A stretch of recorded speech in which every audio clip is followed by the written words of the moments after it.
can hear Jeremy talk, like the little square moves, but I don't know he's talking. That's his TV going Can off in the you background. Oh, can you hear us all? Yeah, I can hear you, I can Brad. hear you, Brad. Okay. now I hear you. All right. Well, hello, everybody. Welcome to another session of Dungeons and Dragons, session 6 to be precise, where our wonderful adventuring party just reached Ashen Village. The Lady Woodson crying over her deceased husband and children who seemingly were returning from selling some of the family goods. Um, yeah, that's where we left off. Mrs. Woodson was ushered away by other um, village members consoling her, and a few select have come and removed the Woodson bodies from your cart, and you stand in front of the elders. Kilron, what what happened? Um. Well, I mean, do you want specifically what happened to the family, or do you want the kit and caboodle of me as well? I well, Because I've did been through some stuff. did something happen? I mean, you're back right on time. Maybe a day or two later than we would have hoped, but we weren't worried Yeah. about you. You weren't late. You just showed up with 3 corpses. We've been waiting for them for, I don't know, 3 days now. Yeah, they did leave before I did. Well, I mean, yeah. So, I did what I was supposed to do. I took the goods down to wait, hold on. Where did I go? The place with the thing. The place. Deep Yeah, water. and sold the Deep water. Yeah. Yep, deep water. And sold the stuff like I was told to, and here's the cart and what's left of the stuffies. Um and me and my bodyguard were um ambushed by some jerk. Oh, I'm gonna These wave.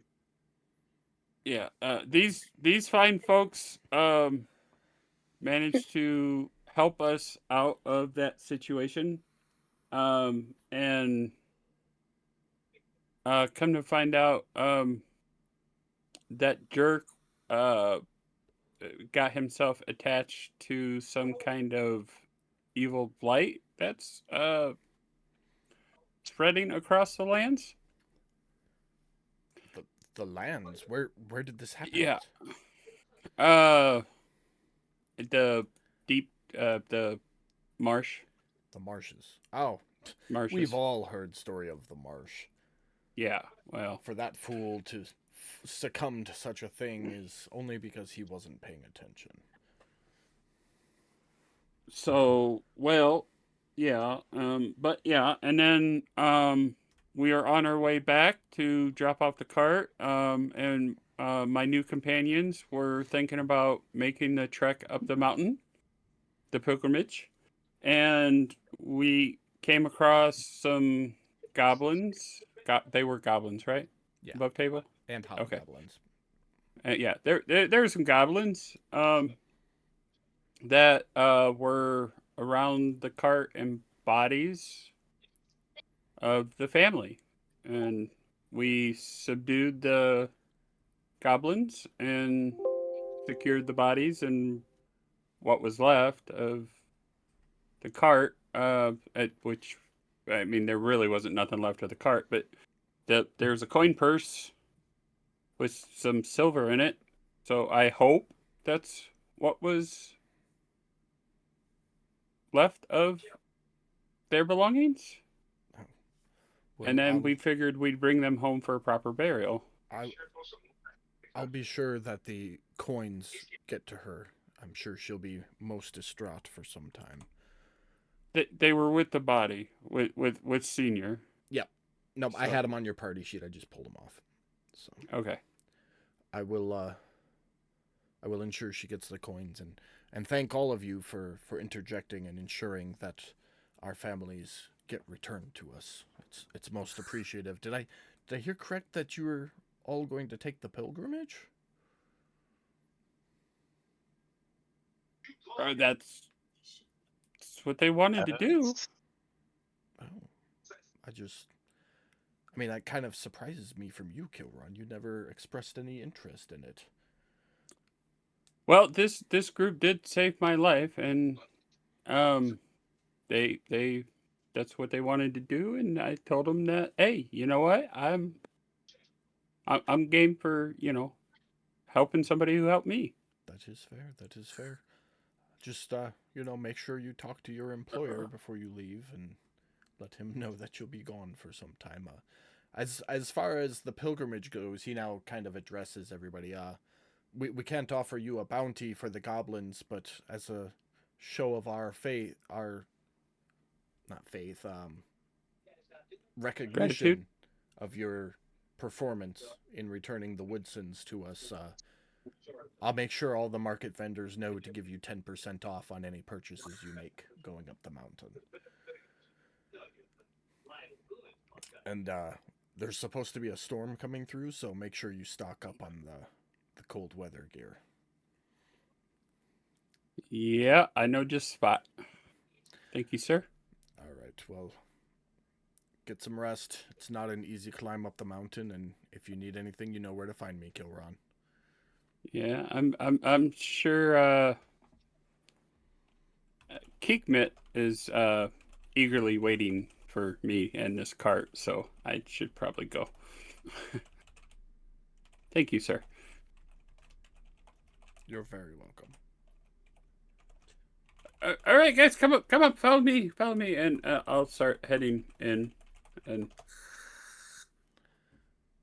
I don't know which. Obviously, I would know, but I don't know in real life which hut is the one I need to go to. So Nope, I am prepared for that. I'm going to erase the cart. It's Keekmat's cart, so when you return it, it goes away anyways. Yes. I'm sure Sheldon will be very appreciative of that. All right, so as you enter the village, Kilron will point out a few things of note. The first is the Long Hut, the Ashen Long Hut. This is where village meetings take place, or communal mirrors, holidays get celebrated. There is Keekmat's shop, which is also his home. The marketplace and the Bitter Black Hostel, which is basically just a bunkhouse for people on the pilgrimage as they travel.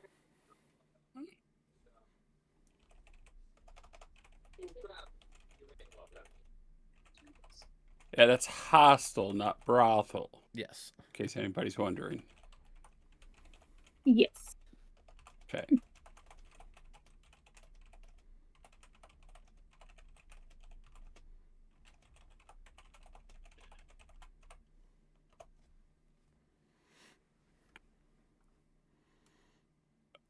All right. Well, I mean, I suppose we would start by walking to Creekmit's hut. Start there. That would probably be our starting point. So Wait, so what's our starting point? You're all standing at the gate right now. So. Yeah. Well, I'm just gonna put that walk there. So Kilron is going to his employer's home / place of business. Hopefully with Sheldon in the cart. And my follow-up question is everybody going with him, or are other people doing other things? Because that was the first order of business. Talking to my boss, dropping this stuff off, and getting that out of the way. For me. Yeah, that's fine. Me and Sheldon will go. Okay.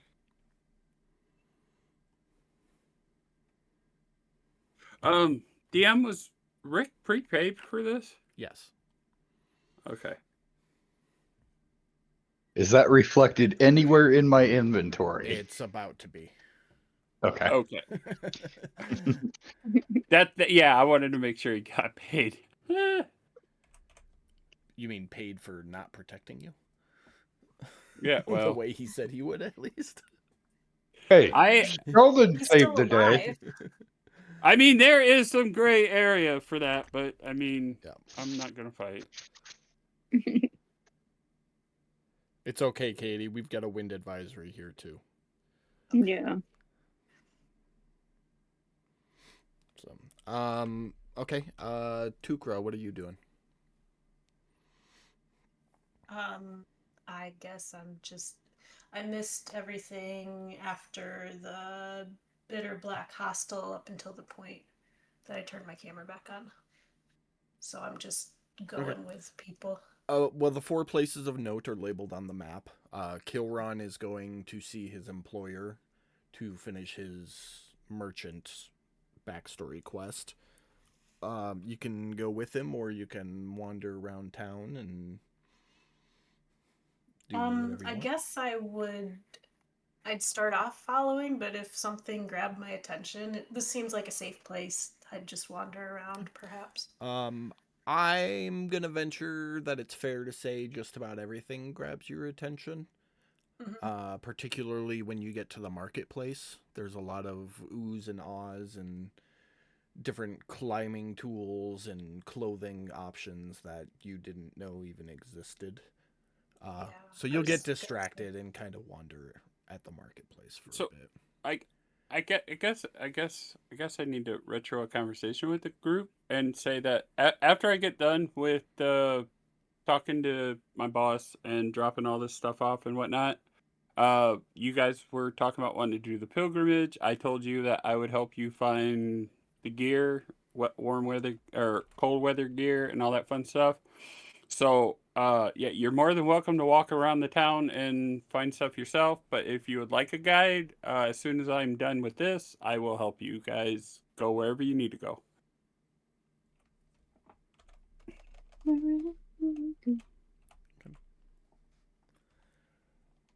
So, just putting that out there. So Tukra, you let yourself get distracted and wander the marketplace, or are you gonna make sure you follow Kilron? I'd probably let myself get distracted. We will leave you at the marketplace for a bit then. Jade, what about you?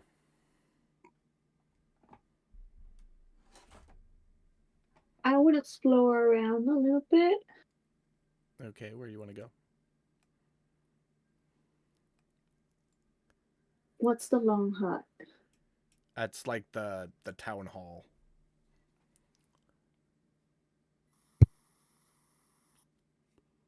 Let me I'll go go to with the Jade. Yeah, let's go to the long hut, and then I want to go to the marketplace. See if there's any healing potions or anything Okay. interesting that I'm gonna get for my wind situation. Sounds good. And Saphira and Cal, what are you two doing? I'm gonna go with Jade. Okay. What a Sure, shock. yeah. Women are gonna go shopping. Jade, I did tell you that I would introduce you to a healer that should be able to help you with your wings. Possibly. Okay, But that'd I be didn't know how lovely. much it would cost. But let me get this cart thing situated with the boss. Okay. And Brad, what are you doing? Or do I already know what you're doing? You know what I'm doing. Okay.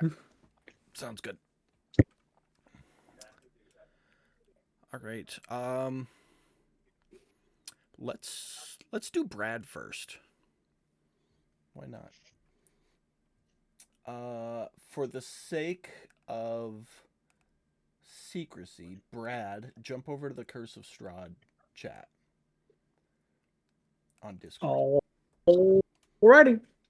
And as for the rest of you, me and Brad will be right back. Should only take a minute. All right.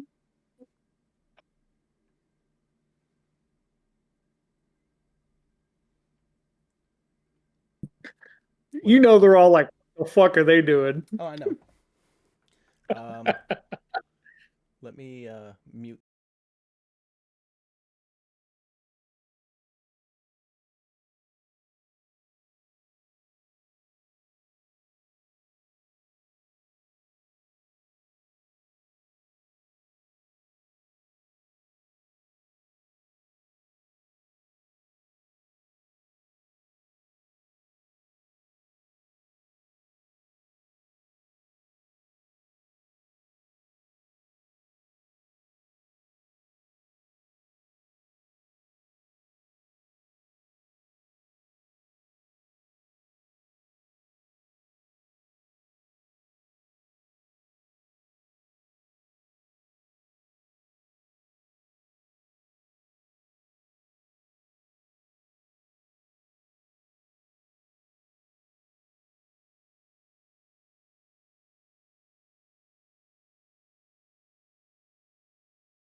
Kind of thinking he's getting a whole side arc. Kinda. Maybe. We'll see. We'll see. All right. So that resolves Brad. Let's do Kilron next. Okay. You park the cart where it goes, walk into the hut, and scroll down and find my notes. You enter the shop, and that familiar voice comes from the back. Ah, there you are, boy. Only about a week late, not too bad. How fared your travels? Week late, sir. No, I'm right on time. Well, if you're not early, you're late. That's how it works. The familiar 2-foot tall elderly gnome comes out of the back of the shop, using his cane to support his cautious steps as he goes. Yeah. So, Well, what was the delay then? Well, we were ambushed by a guy who wanted to take the cart. We got everything sold, and we were packing up, getting ready to ship on out to come back. And a nice group of adventurers helped us out. And so here you go. Here's the cart and all the belongings on the cart. Wonderful. I knew I could count on you. Sounds like you had your first taste of adventure as well. Tell me, how did you like it? It was it was pretty exhilarating, actually, sir. Yes, I remember my first time. Stupid kobold tried to jump me on the road back and forth between Deep Forge and Ashen Village. Let's just say he met one of his fiery ancestors in a fiery grave. Well, we actually encountered some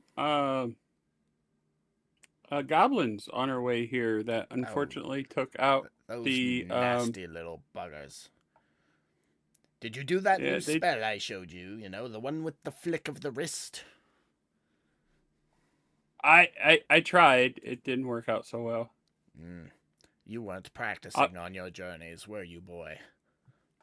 No, sir. I was Told you. so excited about going into town. I understand you're not a wizard, but practice still makes perfect. And he kind of stomps his cane down with a definitive Yes, sir. thunk. Yes, sir.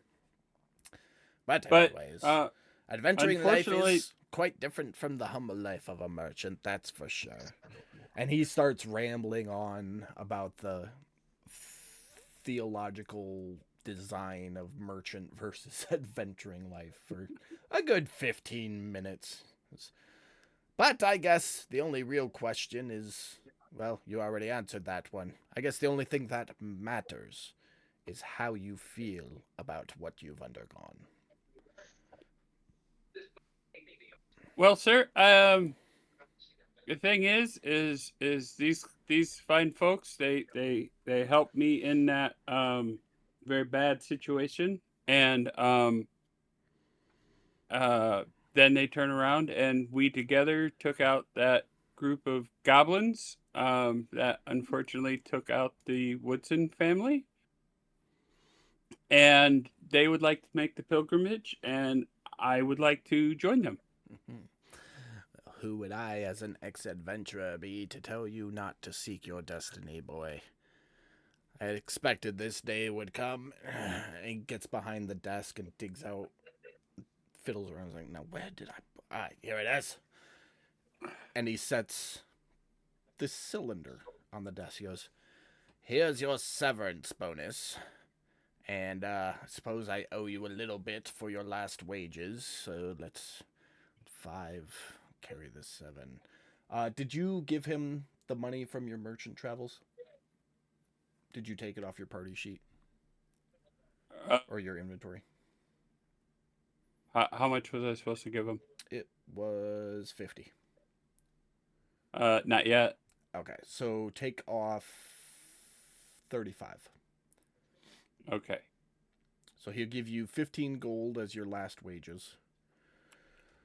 And then he hands this item over, which I am putting in your inventory right now. He goes, I found this wonderful thing on one of the last little delves I did for the Empire. I know it has some arcane mysteries to it, but I've never really cared to poke around with it too much, and I knew this day would come where you'd set off on your own, and it'd make a nice little mystery gift for you.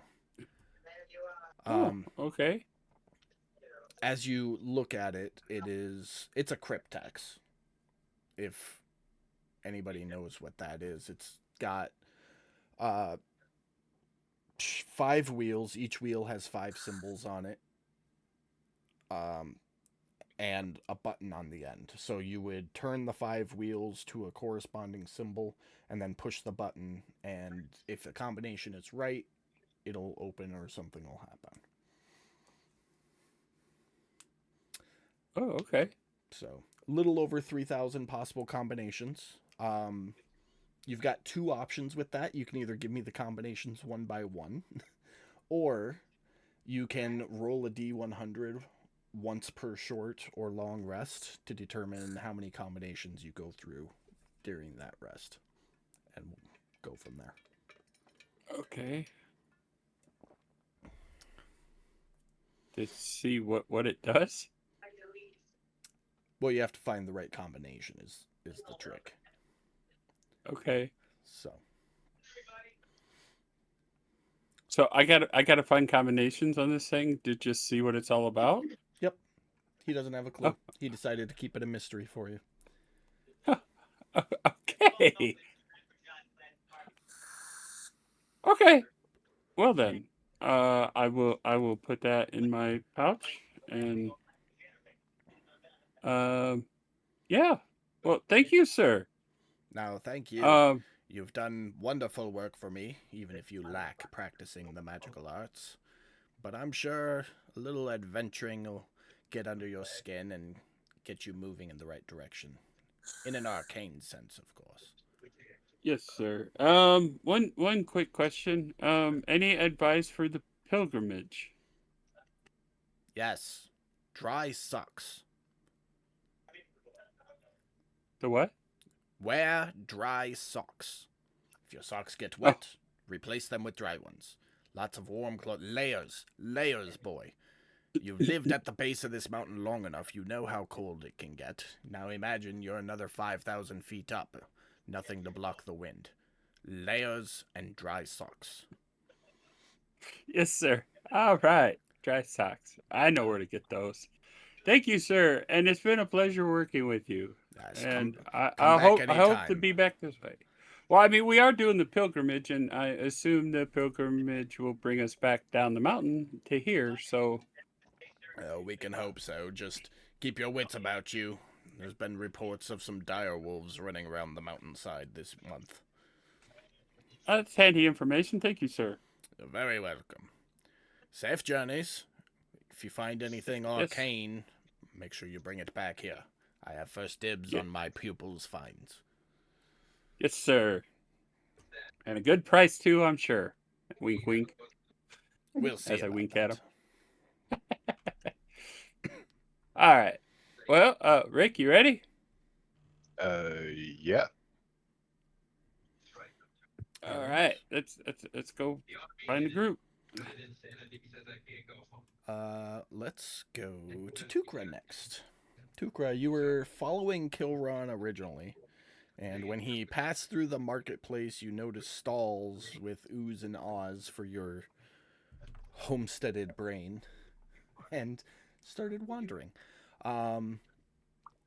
You have seen clothiers selling cold winter gear, people selling all sorts of various foodstuffs, both fresh and preserved for the pilgrimage people. You've seen all sorts of climbing equipment, ropes, pittons. I think they're called pick shoes, like the shoes with the spikes for scaling up ice walls.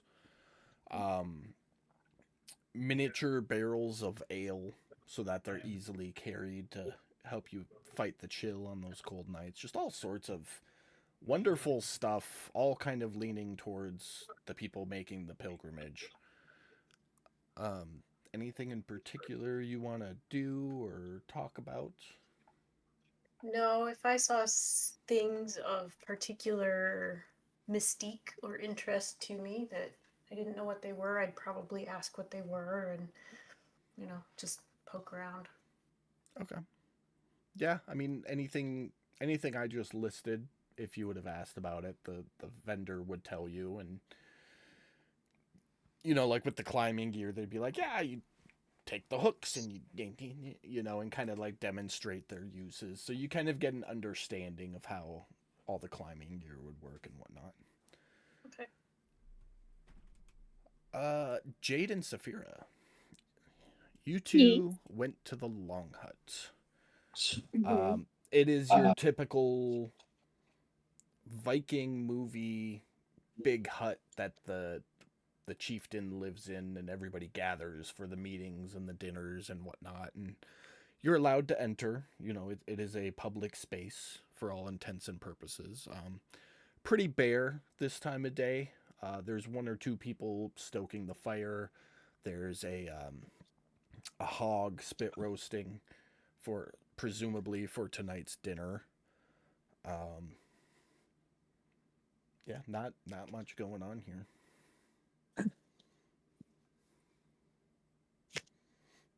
Okay. So, Jade, how are you feeling? How are your wings doing? Not that well. See? Does it hurt? Are you in pain? Not really pain per se. It's just very frustrating. How did your wings get slashed? I was defending myself, and they got damaged. Got into a little argument. Argument turned to fight. You know me, patience is very low. One thing led to another, and they got injured. And See? I know this is probably a really gonna personal go- question. Like my little wing. Like, see? Do nothing. Who'd you get in a fight with? Some people, random people in the woods. Don't know them. Never seen them. Just random folks trying to mess with a young, tiny. And this Little- might be a personal question. So I apologize if it offends you or upsets you. But can I ask how you got those marks? Well, I know what it is. And you don't have to necessarily tell me if you don't want to. Clarify which marks you're talking about. Just The ones I think it's the ones on our arms. Okay. Where So is- the rune markings on her arms. Got it. The market. Yes. Just Yes. clarifying. Just No. Yeah. No. Good call. well, I know what they are. But if you want to talk about it, I'm willing to listen say, openly and honestly. let's just say I kind of deserved it.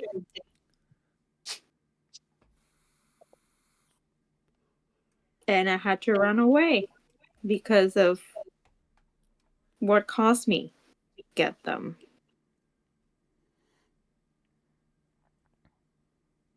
Where'd you run from? Was it your home? I guess you can say it was my home for a long time.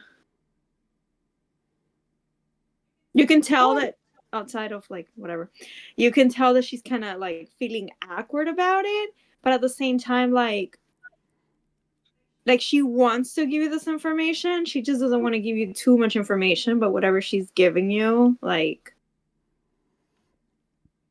I'm not trying to be deceitful about it. I'm just keeping hesitant. it. Yeah. Okay. And I'm gonna say, I'm- why do you ask? Do you know anybody else that has these markings? I've seen them a few times. Mostly it's just we've been traveling together for a while and we haven't had a really big opportunity to talk. And it was something I noticed. And you're different than some of the others who I've seen with those markings. Not many people with those types of markings would help as much as you did in the marshes. I was gonna say, is it a good thing or a bad thing? I do happen to have. No, a very- there's no judgment. There's no judgment. I don't know what you did. I don't know what you've done. We all got past. I'm just saying I recognize those marks. And from what I've seen and experienced with you helping us in the marshes, that yeah. well, I'm Let's just curious say as I'm to why you trying to avoid trouble. Is the best way. And you might be with the wrong crew for that. well, trying to avoid to get to the trouble that got me this marks in the first place. Yeah. Never hurts anybody to help somebody out. You know, you don't know when they can pay you back if there was ever a chance for that person or that opportunity to pay it forward. Yeah, I think I know what you're saying. So Jade had mentioned the Long Hut and then the marketplace. So I assumed you guys were kind of like walking to the marketplace during this conversation. And about this point would be when Kilron and Rick show up to the marketplace, and you guys would quickly spot the two of them walking and talking.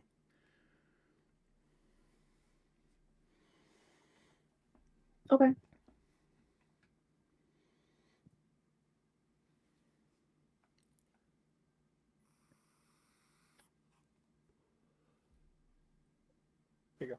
Yeah. No, man. Sorry. I'm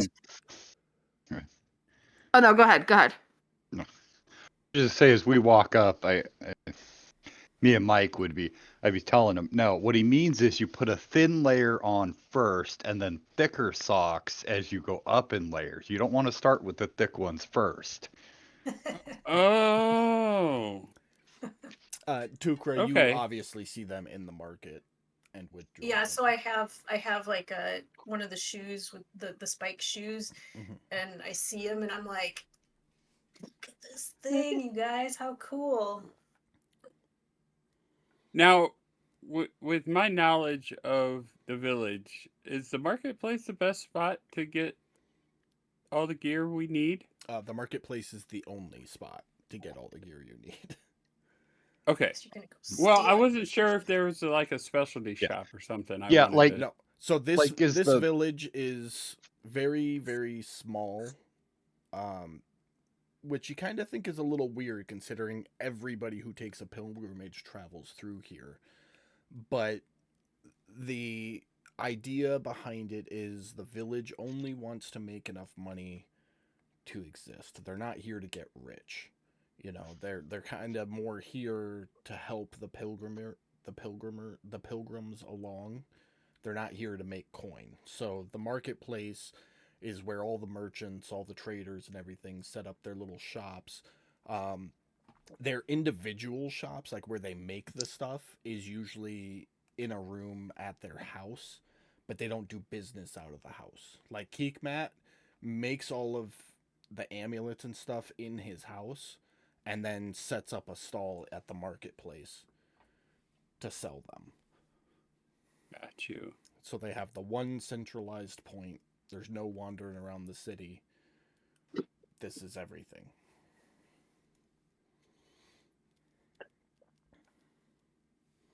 Aside from the healer. That's the one thing you actually have to go to that person's hut to get stuff. Okay. Okay. Well, I mean, everybody but Cal is here, so I would say, well, I mean, Tuker's already here, so I mean, guys, this is a spot. This is where you want to pick up winter gear, i.e., warm clothes. It's my dear, I guess previous boss, So Pigment. this is the primary up the mountain equipment, and Tukra would have been able to relay all those prices and whatnot to you guys, and that is with the 10% discount you guys got.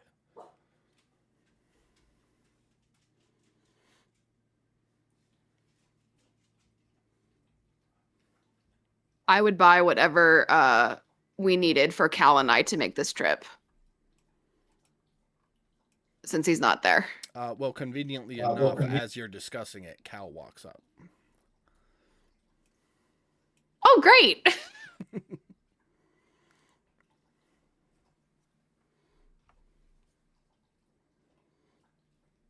Okay. I'm reading the thing.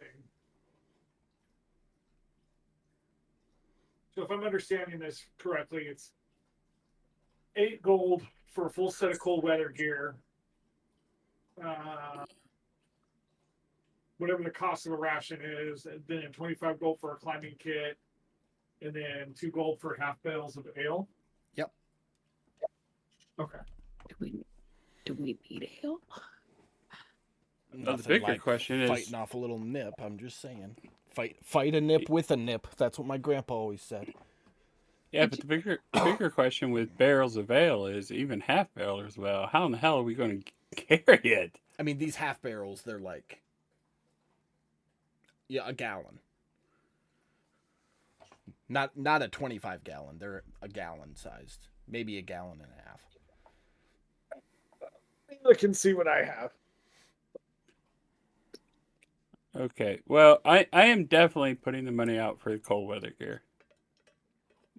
Yeah, I'm fine with the whole thing. yeah, I would say that I'm probably going to do that also. I would actually talk to the vendor and see if there's any way I could talk the price down even more. Being that I have lived here my whole life. Any chance of a friendly discount? Cock his head to the side and be like, we only do 10% markups to allow us to buy things, so you're getting these at wholesale value. I can't go any lower. Well, it's worth asking. I know. And I would if I could, but you're already cutting it to the bone here. All right. Can't even try to persuade him. All right. Well, I guess. Okay. So eight off. We'll start with the cold gear for sure. So. So the only actual item I have to put in inventories are the climbers kits. So is anybody buying a climbers kit? Yes, Cal will be buying one. Saphira will also buy one. Okay, I will put those in your Not entirely inventory. sure Make sure you mark what them comes off. in that.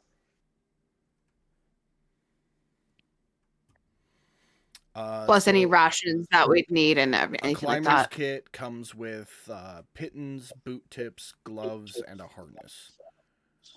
So everything, and 25 feet of rope. So basically, as you're climbing, you can use that equipment to anchor yourself so you can't fall more than 25 feet from where you anchored yourself.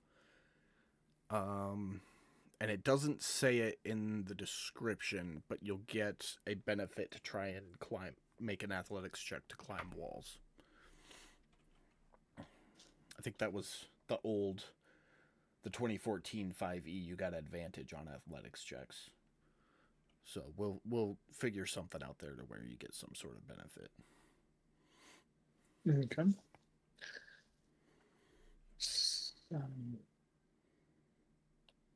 How long does this trip usually take? Do we know? or that might even be geared towards Kilrun. Yeah. I mean, from living here my whole life, seeing people take the pilgrimage and hearing them talk about it, I would assume 10 days. I would have an idea. 10 days. 10 days Okay. of travel. So 5 days up, 5 days. Well, it's like 6 days up, 4 days down. Okay. If you stick to the path, you can do it in about half that if you go off the path. Okay.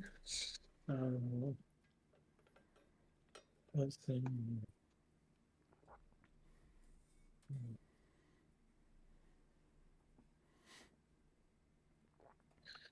Okay. Sorry, I'm just doing some quick math of what I'm going to be buying. If anybody is buying the cold weather gear, make sure you put it in your inventory. When you unlock your character sheet, you just press the green plus button in the top right corner that says add item when you hover over, and then type in cold weather gear. That way I know you have it. As everybody else is buying stuff, Tukra would be fingering the cold weather gear thoughtfully and quietly place his iron pot on the counter and slide it across with a sort of a questioning. Would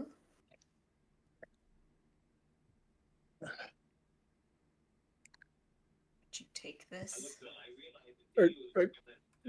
You okay there, my little reptilian friend?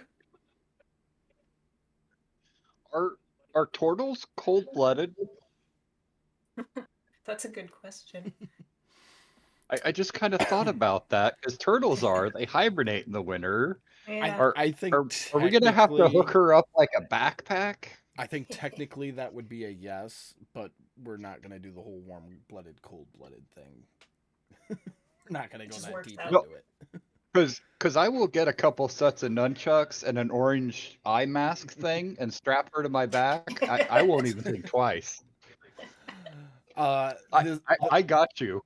The salesperson will pick up your iron pot and look at it, and then pull back the jacket and the pants and the boots, just leaving the fur cap, and kind of do it. So you could trade your pot for the hat. I'll think for a moment, sort of pet my bald turtle head, thinking how cold it's going to get. And then I would we did add kind of my... glance over. Cal had come up to you, and Brad, what did you say? So he saw. He asked if I was okay, which I don't know how to answer that because I seem okay. Nothing's wrong here. I would add my hammer next to the pot.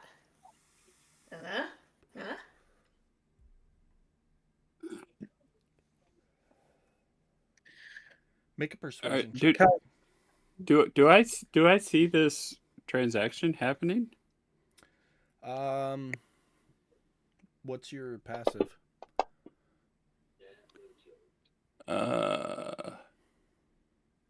Where is my passive? The salesperson will push the boots up next to the hat. 10. No. I would be. Okay. I would nod that seems like a good deal to me, and I would take the cap and the boots.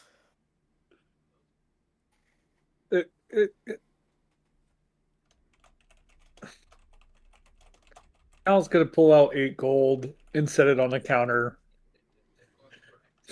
and push it over to the salesperson. I need he kind of leans over to you, keeping discreet, and it's 4 gold to finish out the set, bud. 8 for the pot, the hammer, and the rest of the set. So you want to buy back the stuff she traded and buy the rest of the set.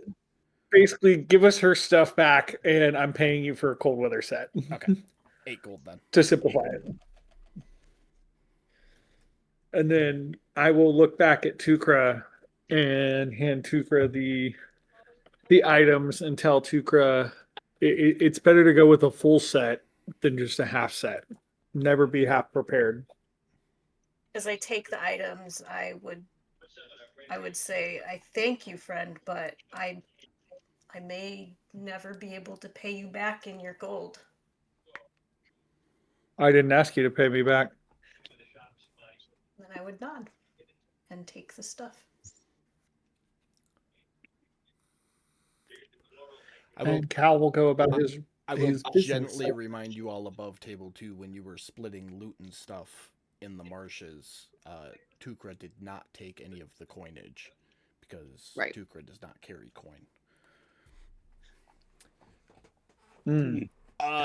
You did, however, have a bunch of stuff in the back of the cart. Did you want to sell that stuff while you're here? I think that was Yes. kind of the plan. Okay. Because I almost Which forgot about now, also knowing that, I'm going to look at Tukra and say, because it's going to be like he's going to turn, stop for a second, and then he's going to turn back to Tukra and say, "Do you have enough food?" I'll ruffle through my pack and I'll say, I'll have to forage before a 20-day trip. 20-day trip. I thought it was only 10 days. I thought it was 10 there and back. No. No, 10 it's there, 10 5 back. there, 5 back, or 6 Then- there, 4 back. Okay, then I would have said 10. I'll have to forage a little bit before a 10-day trip. Okay. I will, So Saphira is gonna come in and say, "How about I buy you some food? I think it's gonna get pretty scarce as we go up the mountains, so better to have food than not." For Can we? those of you And I who- would pay for Tukra's food. For those of you who take coin, you may add 30 gold to your inventory for selling the goblin and hobgoblin's loot. How much? I'm sorry. 30 Gold or silver? gold. did you add that to Becca's or no? I will do it right now.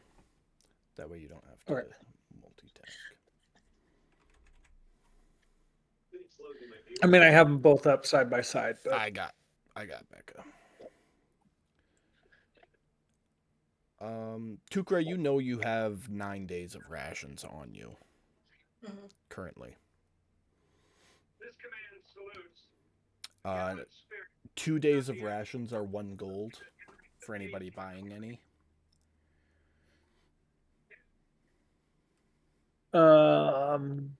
I am. You want me to tell you how much I'm buying? No, you can just manage it. I'll trust you guys. Okay.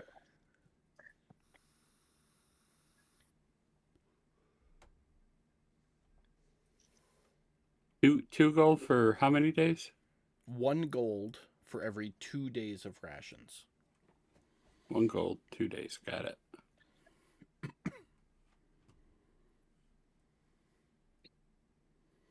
And then. Okay, I already have the climber's kit in there. What the fuck else did I buy? Oh, Cold weather okay. kit. Yeah, and then okay. Sorry, I was just trying to make sure I was tracking how much.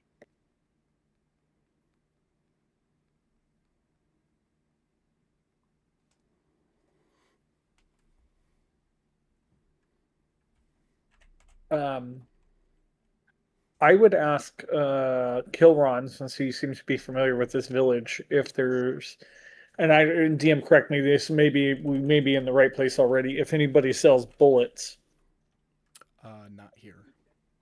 No. No, we concentrate on people who are doing the pilgrimage up the thing, not fighting here.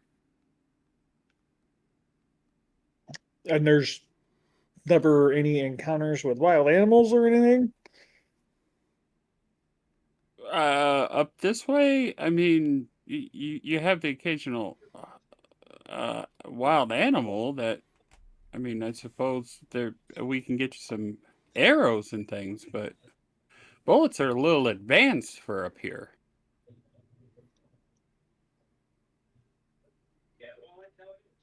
Is there a blacksmith around? DM? There is a smithy. He only does like construction stuff though, and horseshoes. There you go. At some point, I would go by the smithy. Um, Can you make your bullets? I mean, I got to see if he's got the supplies to do it, and then I'm sure as hell going to give it a try. I mean, he's got a fully working forge. It's just a matter of, do you have time to make the mold and melt down the metal to cast it and all that fun stuff. It's more of a time question for your sake, because I'm pretty sure you're proficient with everything to make them. I will deal with that in a little bit then. Yeah, you're proficient. You have the right proficiencies to make them yourself. It's just a time thing. I will. I know we got other stuff to do. I can go by the smithy later this evening. Is everybody done here? No, how much for a little bit of a piece of gear? I'm a small person. I don't need a huge thing of fabric.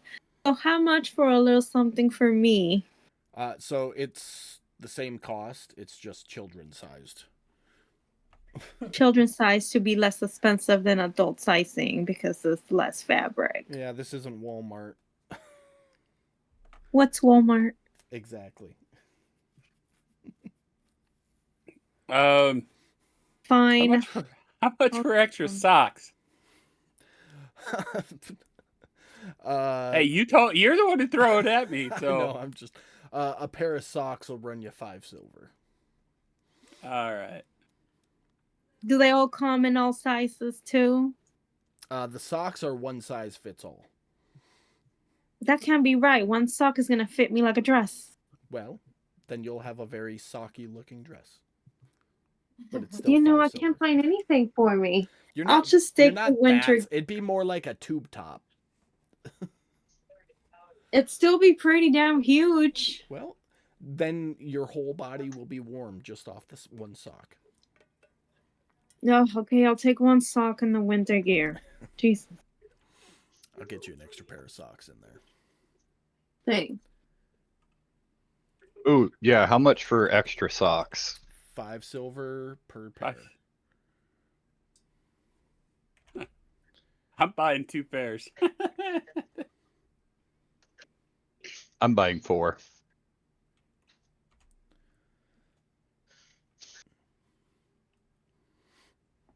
Pam, I gave you 2 pairs of socks just so I can mark 1 gold off and call it a day on your currency. Okay, thank you, because I'm broke.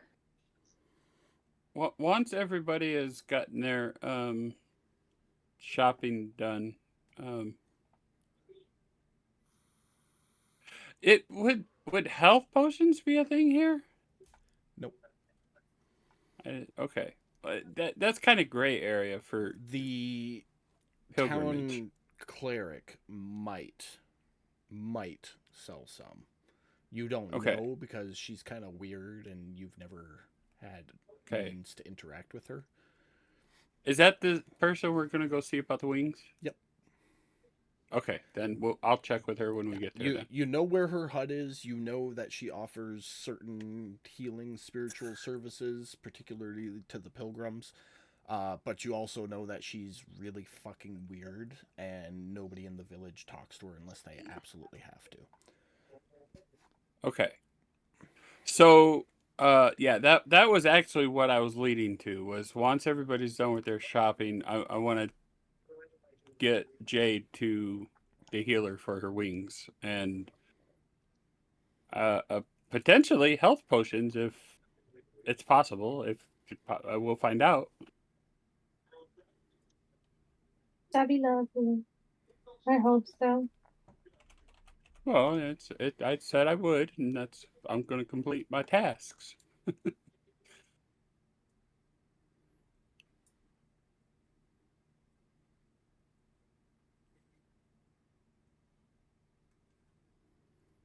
All right. Everybody done shopping? Anybody got anything else? I mean, do they have anything that, like, Any kindling or anything like that? No. So we're about to Do go we- hike a cold ass mountain, and this village has nothing for kindling. Well, if you look at the world map, there's still a good amount of trees before you hit the actual mountains and the snow starts, the heavy snow starts. So there's plenty of chance to forage before you actually get up the mountain. Got it. There's still a good amount of trees and stuff up the mountain until you get to the very top where Ragarin Tower is. That's when you kind of start to hit what is it called? Permafrost? Where Yes. the plants Yeah. stop growing? Yeah.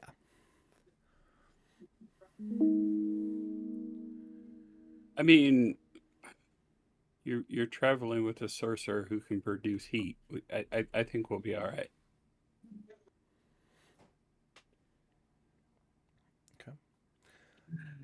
Off to see the cleric then? Yes. Any objections? I was going to say if there was no objections. Pam, are you back This in the is- kitchen? Yes.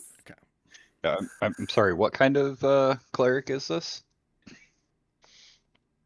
A Healy kind that might be able to fix her wings. Oh, okay. The cleric kind of the clerics? Why are we worried about that? I was just asking. Different gods have different. I don't even know what you call it. Different habits or Kilron, different beliefs. Kilron leads all of you through the village to the southeastern edge. There is a gap between the edge of housing and this hut right up against the fortification wall. And the hut is older, it's run down, it's not as well maintained. Very hermity looking. And you all approach the hut and open the door and walk in, and as you enter, you note that the ceiling is very low. With the exception of Jade, you all have to kind of hunch over as you walk in. The smell of incense sits heavy in your nose as you enter. There's almost a fog. There's been so much incense burning. In the center of the room sits an elderly half-orc, skin with flitters of human and greenish orc. A broken tooth and unruly dreadlocks with a large scar down the left side of her face, blind in that same eye. She lifts her face from her meditation. Oh, I'm sorry, I read my notes wrong. Heavy glaucoma has left her blind in both eyes. As she lifts her head from meditation, she speaks. Another visitors so late in the pilgrimage season. What brings you to Old Ikro? Ikro, it's Kilron, one of the locals. I have a friend here, who's the fairy variety. That is correct, right, Jade? Yeah, ish. Yeah, and Dude, you can't just ask that sort of thing. we got to make sure we get this right, because if she's some other type of something with wings and we give her Different fairy strokes wings for and she's different not a folks. fairy, yeah. Anyways, her wings have been damaged and she was seeking help to fix them. Is there anything that you can do for her?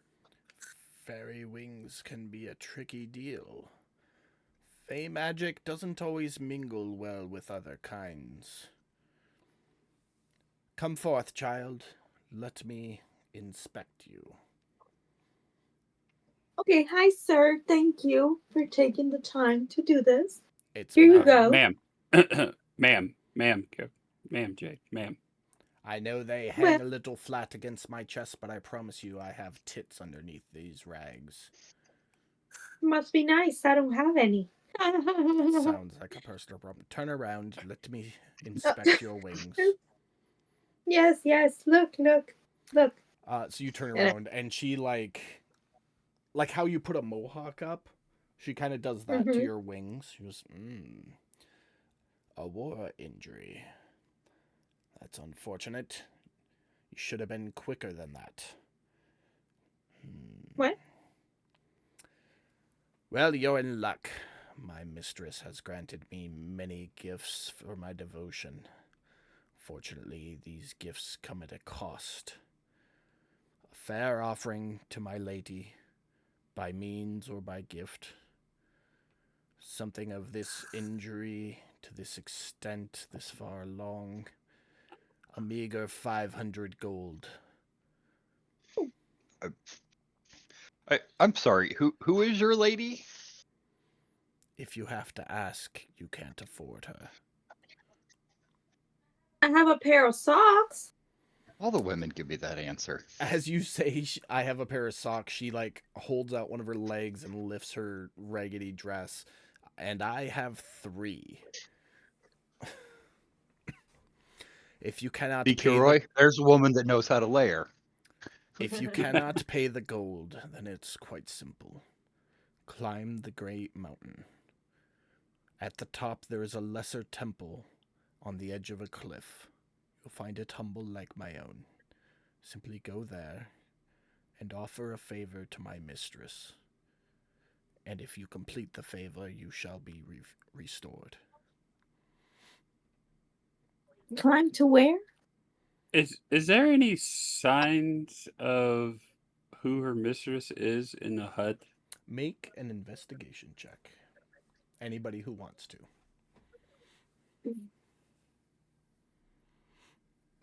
What's the investigation for? It doesn't matter. Just roll the dice. If the lady, if there's any information on this lady, whatever, in the hut. Trying to determine who her mistress is. Why did that roll yours? Okay, that's Saphira's. You gotta click your thing on the top left, your picture, and then roll. Okay, let me. I think it's still on me. Oh, that's cool. I didn't even change it, and it rolled hers and then rolled mine separately. Nice. Tukra, were you gonna roll? Oh no, Well, I not that am it did much better. focused on what this half orc is saying. I am not looking around the hut. You all kind of look around the hut. You can see there's like a bunch of herbs hanging from the ceiling drying, and various kind of ritualistic things everywhere, but nothing definitive as to who her mistress is. Okay. And one last question, Ikra. It's Ikra. There, Ikro. She loves him. Okay, I'm sorry. I've been playing the Avatar game, and there's actually Ikron as a name. I've never in that heard game. of an Avatar or a. That's Avatar above table. game. Put it. You didn't say above table, Mike. Above table. I meant that above table. Okay. Anyways, Ikro.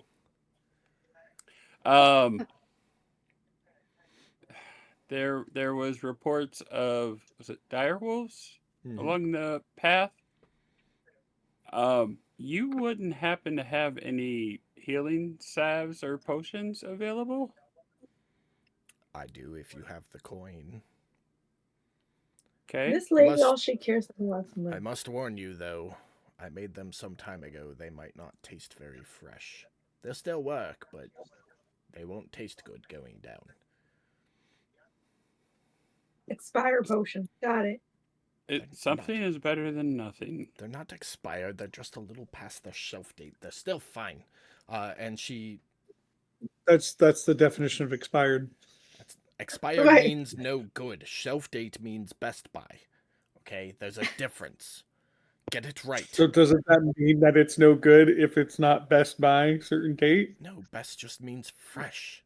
If it's still effective, it's still good. It just might not taste good. And while she's rambling, oh, we lost Katie. She said she'll be back in a second. Okay. While she's rambling on about the difference between a Best By date and an expired date, she will pull 3 potions of healing out of a storage container and set them down in front of her. There's 50 gold each. Make sure they're not expired. They're not expired. They just don't taste good.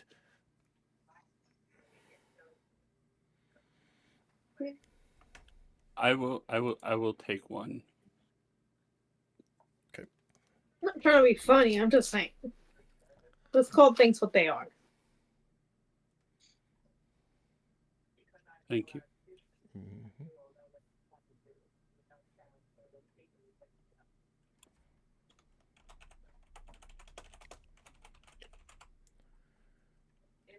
Kiran, is there another village in between here and the top of the mountain? Negatory, big buddy. So this is our last restock until we get to the top. Yes, sir.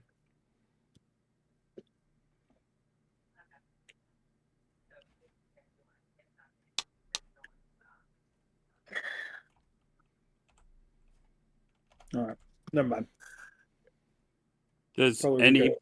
Does anybody else want to purchase one of these and is just coming up short? I just don't want to pay the 50 gold for one. What is it? Well, It's, this is healing potion. Now, if she sells some of her glaucoma medication, I might be interested in that. If I had medication, you think I'd still have glaucoma? I'm just saying the dreadlocks, the incense, the outside loner type thing. I know you got the best wizard weed in town. I know the mayor gets his shit from you. Kicked the stuff years ago, dear. That's too bad. It does wonders for my glaucoma. Do you have any As Jerry lessons? takes a big old rip. Well, okay. Do it have any what, Pam? Any less expensive healing potions? No, this is it. What else does what other kind of potions does she have? Let me try this one more time. Does anybody else want to purchase one of these and just can't afford it? Yes. No. Okay. How short are you? Well, it's not like I'm sure, but right now that will leave me with very little. And if I can get this person, if we don't climb that mountain, I will need to save every penny to try to solve my wings. So she just told you it's a favor if you climb the mountain to get your wings fixed. Yeah, if I do. If I not, I have to try to save all the money that I can if I ran into somebody else that can help me. Well, I'm just thinking, emergency purposes. This is the only option we got for emergency purposes. A healing spell. Those are the only potions she has. She doesn't dabble in alchemy. She just happens to have those. Right. I'm okay. I'm not gonna buy any. It's fine. Don't worry about it. Oh, okay.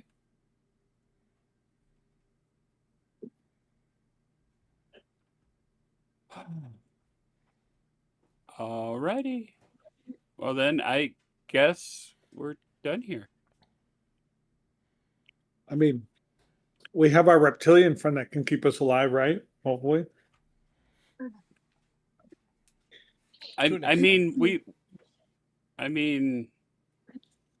We've been through one encounter together, and some people got knocked over. I'm just saying. Having a backup might not be a bad idea. I'll buy one. I'll give you half. Cal and Saphira will split the cost of one. Okay. Saphira is going to carry it? Yeah. I mean, Kilron is Like, talking about very- Kilron is talking about the one encounter that he was here for. What? Why don't you think back to the encounters that Kilron was not here for, and think about that? Just, I'll mark That- the gold off of each of us. and then add to yours because I'm mostly to get taken. That's fine. You can put it in mine, Jacob. I'm already putting it in hers, so Oh, okay. I'll just transfer it. No, it's in my bag, so that's what I'm. Oh, you know what? Yeah. I'll At just, the store to search through my bag. yep, we'll just It's- leave it there you then. don't need to transfer it. It's fine. Yeah. we got it. Welcome back, Katie. Oh, why? Thank you. So, There's one healing potion left for 50 gold if you want it. Mm-mm. she can't. Is this? She doesn't Are we carry money. still? Are we still at the Hut. Yeah. Yes. hut?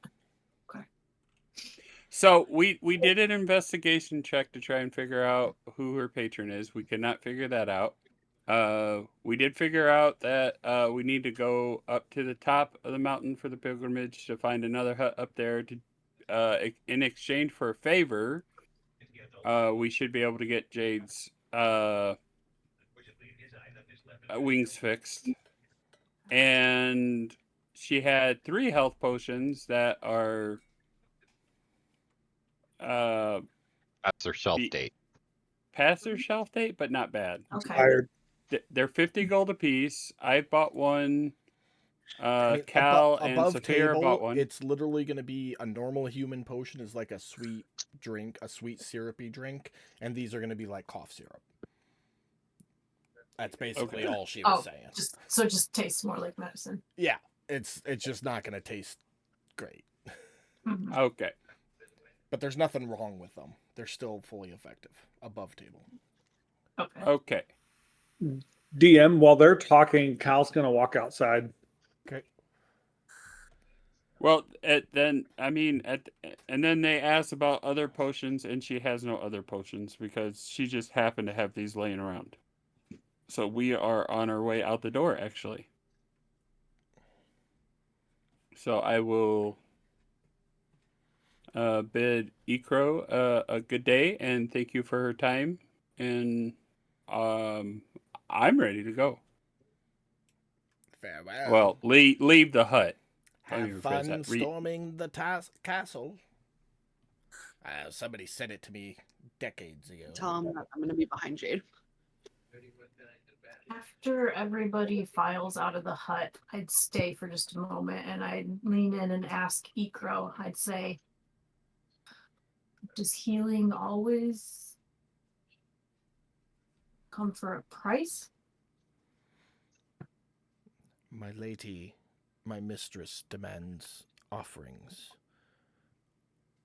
And the extent of certain injuries cost materials for me to weave the magics to repair them. Not everything is free. I see. And she kind of... You're in there alone at this point, right? Yeah. Okay. She kind of reaches up and places a hand on the side of your face and goes, "You're just beginning your journey and learning. Once you get stronger, you'll see what I mean." I would sort of put my hand on her hand and I would say, thank you for this wisdom. You're welcome, dear. I would leave the hut and sort of like stretch because it was a little cramped in there. Okay, so would Kilron, besides the hostel, would Kilron know of a place that we could sleep for the night? Since I lived here? Don't you have a house here? You have Yeah, been that's- sleeping at your employer's in a cot. There is not enough room for everybody. Okay, so the hostel would be the place to go. Yes, it would. Okay, so Hold on. Okay. I just planning the next move, but okay. I know. You you walk out of the hut, Rick in tow, and Sheldon was off to the side here because he's a big boy and couldn't fit. And when you step outside, Cal is standing there with 3 watchers.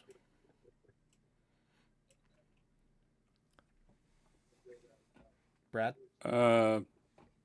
Is this everybody or? At this point, I would say Tukra is inside having her 30-second conversation. Everyone else is outside of the hut. Okay. So if that's the case, then at that point, as they all walk out, Cal would walk up to the group and he would basically say, Jade, you are hereby notified that by the order of the Watchers, you are hereby placed under arrest for the glyphs that are currently on your arms. Saphir's gonna handcuff Jade very Jade, swiftly. do you resist? Yeah, Okay. I resist. So what I am going to do, give me a second, I gotta find... There. Called manacles, not handcuffs.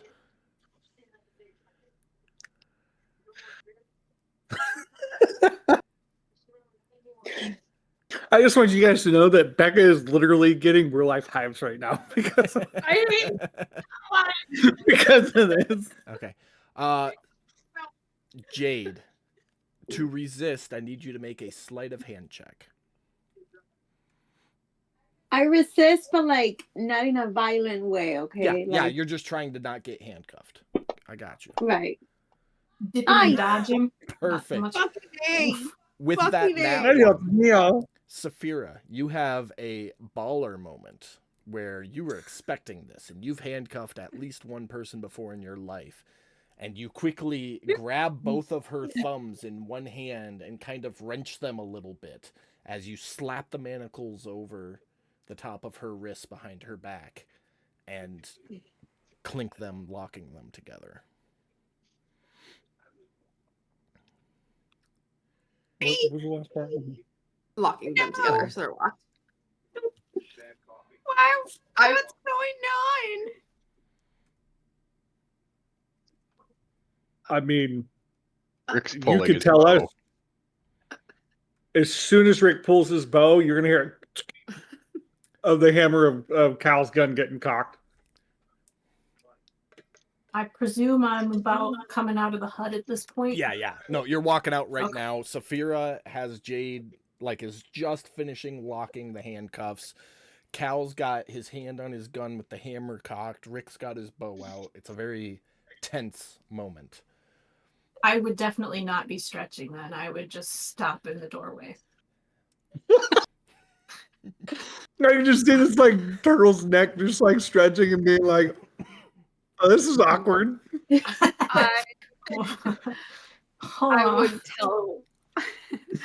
I would tell Jade, you're being arrested for the marks on your arms for whatever crime you've committed. I'm sorry it has to be this way, but we have a job to do. Okay, but they're very tight. Do you think you can... Ow, it hurts. Can you adjust them? Cal's gonna give. Can I look to see if it's believable or not? Cal is just gonna scare the fuck out of Saphira right now. And then he's gonna look at Rick and say, "There's no need for violence right now."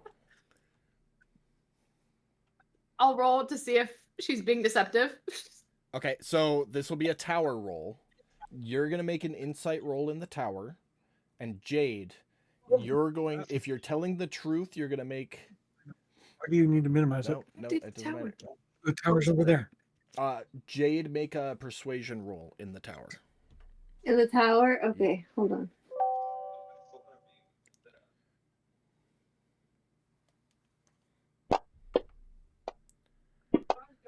Oh, there's no need for violence, but you're arresting my friend and you don't even know what crime she committed? Kilron himself said it, that the marks on her arms were no good. Those marks, if I'm not mistaken, DM, correct me because I know Cal would know this. I just don't know it off the top of my head, and I'm not going to go through 5 days worth of notes to find it. But I believe the markings distinguish an arrest warrant for the Watchers. I want to say it's for thievery, but I don't remember off the top of my head. Above table, we know it's for breaking and entering, thievery, and assault. Okay. Below But Cal you don't doesn't know know. what happened. Below You don't table, know. we I'm don't gonna say to him, you don't know what happened. You don't know anything about me. This is To which I'll- unbelievable. To which I would say, and still look at her kind of bashfully, be like, I asked you, and you weren't fully honest with me.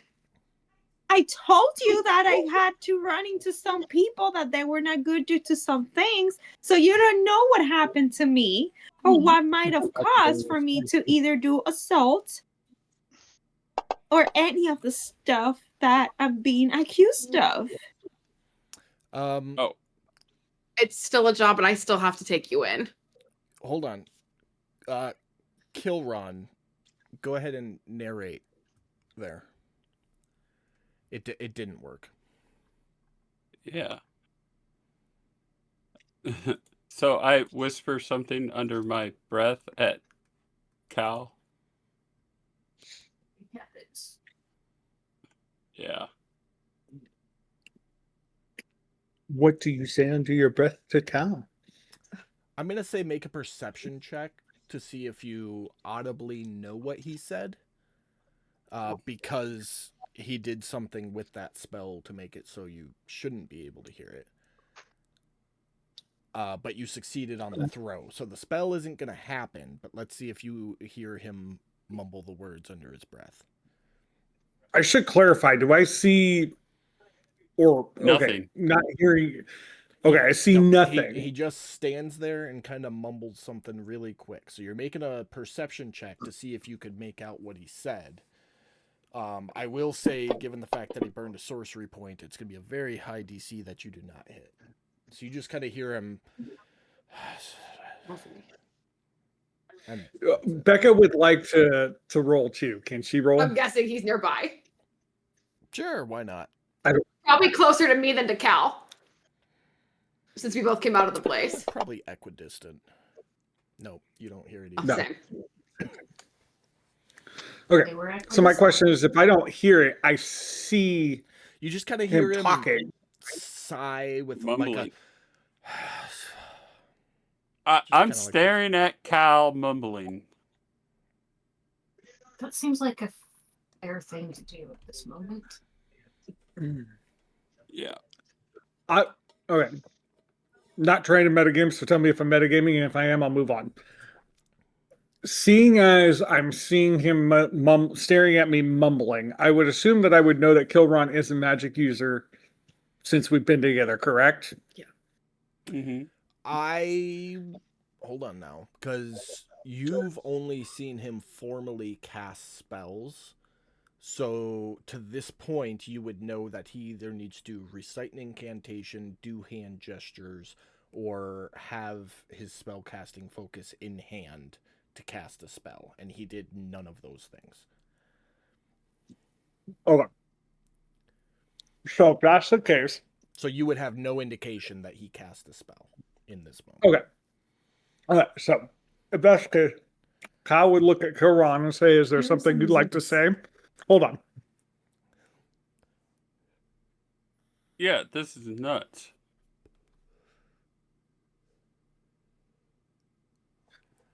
Well, you said it yourself, my friend. The markings weren't good.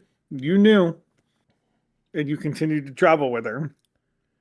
The 3 Watchers will move over to take custody of Jade on that side because they don't like Sheldon. They should. They're smart enough; they know better. But they will take custody and begin escorting her away. I would tell her before she leaves that, like, if it's true what you're saying, you'll have a trial. They'll find you innocent. You can come right back here, and we'll help you get up the mountain to fix your wings. You betrayed me. I don't want to talk to you right now. The betrayal. Fair. I'm sorry, I just watched The Mighty Nine today, and it totally sounds like not. A little bit. Right. That's one of Pam's IRL lines all the time. The betrayal. Yeah, that I do that. The betrayal. When I eat and don't offer her food or watch a TV show with the betrayal. Saphira would look kind of sad at that, but would nod and understand. As they walk off, naive Tukro would call out, "Take heart, little one. Things work out." They will stop as they pass you, Cal, and say that they will hold her at the outpost until they receive message on what to do with her. So she will remain there. To the rest of you, take care of yourselves. I will be back. Why would you want to come back to above table? Why would you want to come back to these motherfuckers? You don't know. You don't know why I'm here. Nope. Hey, we're about to start a second campaign because half of us aren't going to play with the other half anymore. I ain't fucking playing with no dirty cops. Joke's on you, you've been playing with the dirty cop for like 2.5 years now. You know, it's funny. When I was an MP and I found out I had scoliosis, for like a month I walked around, I'm a crooked cop. Oh, no. So they escort Jade away, leaving the 5 of you standing there. But to answer your previous question, Kilron, yes, the hostel is an open door. Don't have to pay anything. They just ask that you haul your own firewood, clean up after yourself, etc.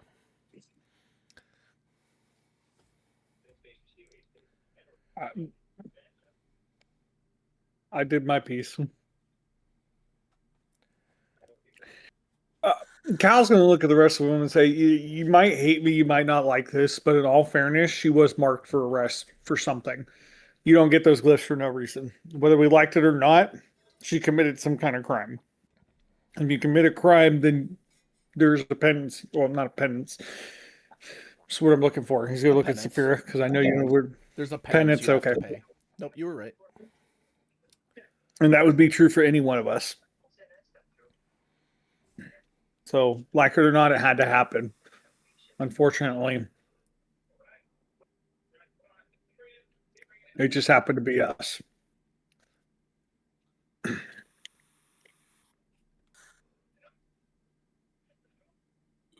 And Saphira would nod and be like, that doesn't discount what she did for us in the Undying Marches, and I'm going to be sure to write and let them know her actions in the Undying Marches to give her a lighter sentence or completely eradicate her sentence, depending on what happened. Well, Continue with the role play. I just want to jump in real quick above table because I don't think it's been put out yet. Pam leaves next Sunday to go to Argentina for 3 weeks, and this was a very casual way for her character to not be here for 3 weeks. Yeah, casual ways. Sorry, You almost started World War III amongst the group. Should have prefaced that. I mean, no, the inter-party dynamics, like, that should still be a thing. Don't be okay with this, obviously. But don't stop playing because Pam got arrested. Like, just keep going.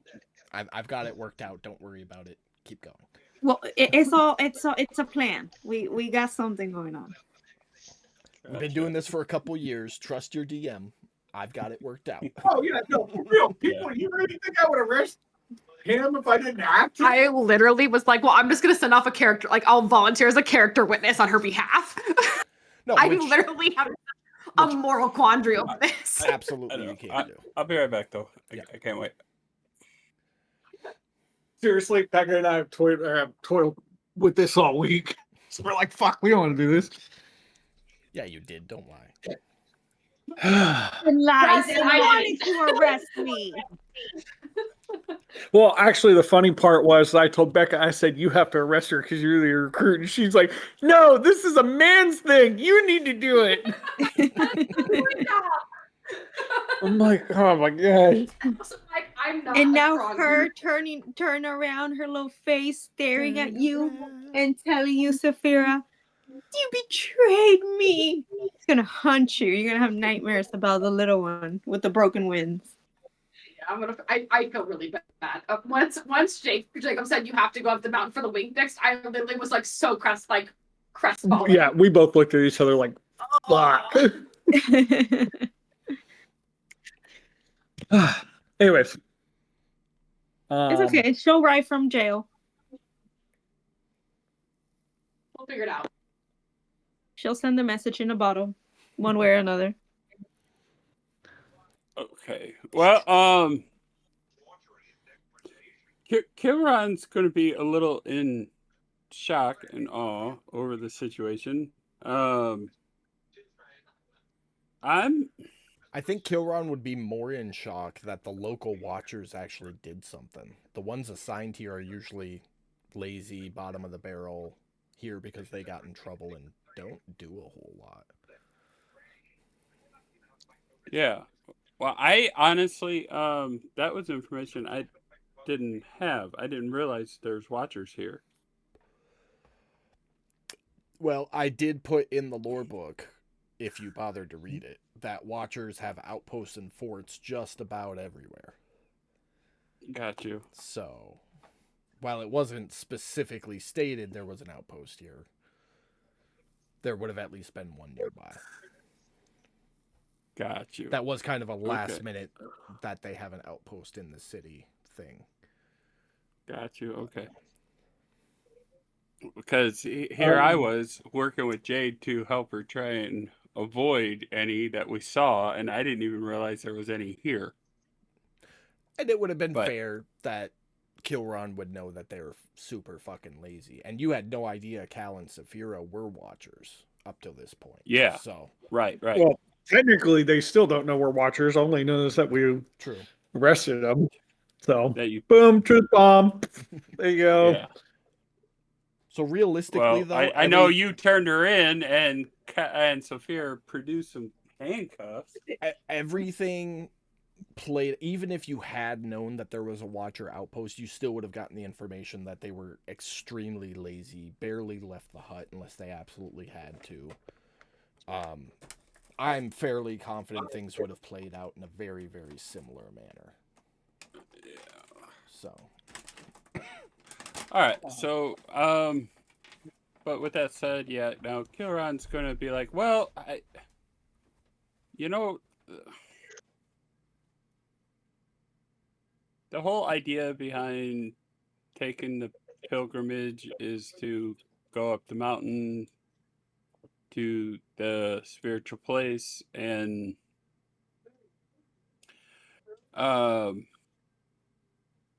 it's a pilgrimage, and I thought we were going to go up there as a group of friends, and somehow this doesn't feel quite right without her, so I'm gonna head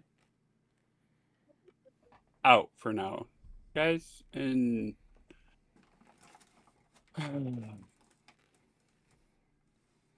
Okay, so above table is from what I was listening with that conversation with the healer about going up and getting her wings fixed. Does she have to be present for that, or can I get the stuff to fix it and learn how to do it and come back down and fix her? You don't know? That information was not asked nor given. I'm going to turn back into the shop and go ask. That is a plot hook I did not think of. Surprise! Okay, real quick. Kilron's walking away. Is anybody going with him? Yes. In spirit, I am. Thanks for that one. Did you guys hear that? It's like a voice on the wind. I swear, sometimes I can hear her voice like she's still here with us.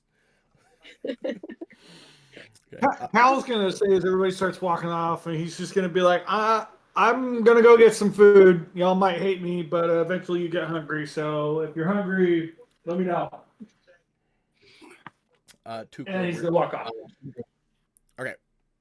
Are you waiting for Saphira, or are you just walking off?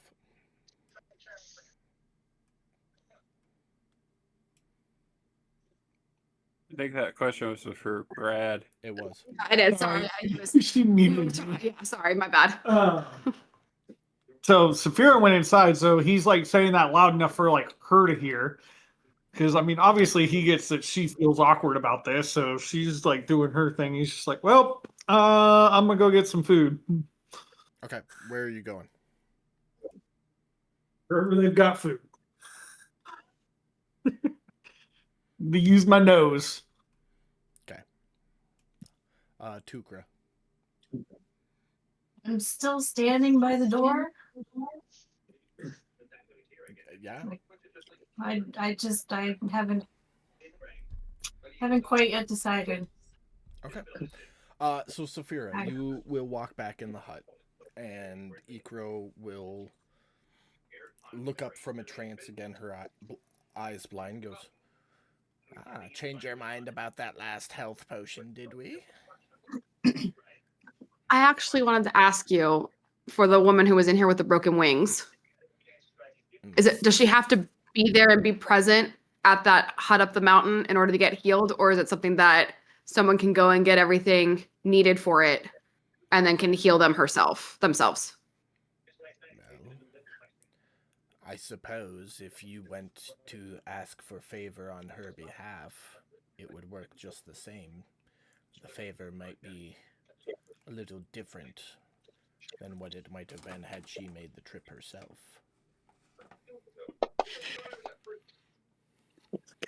Okay. Thank you for letting me know. I appreciate it. You're welcome. You sure you don't want this last healing potion? Yeah, I'm good. Thank you so much, though. You heard all of that, Tukra. I'm assuming that's what the perception check was for. Mm-hmm. Yeah, you heard that. Saphira, you walk out. Tukra's still standing there, just kind of like, the fuck just happened? And it's just the two of you. Hi, Tukra.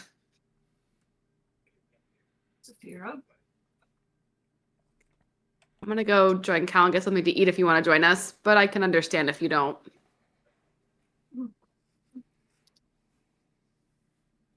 I believe I will look around. It's not because I have any hard feelings about it right now. This is just a new place, and I'd like to look around. All right, Tukra. Well, I hope to see you. If I don't, maybe I'll see you on the pilgrimage.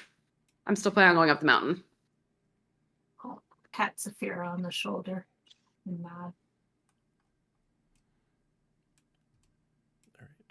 Saphira, you're heading off to find Cal? Yes. All right. Tukra, wandering. What are you doing? Yep. I will say by this point, it's getting up to evening time. So you got maybe an hour of daylight left. An hour of daylight. I think maybe I'd leave the city walls and just go look around in the forest, see if I can find any like food for foraging, useful stuff. Okay, go ahead and make a nature check.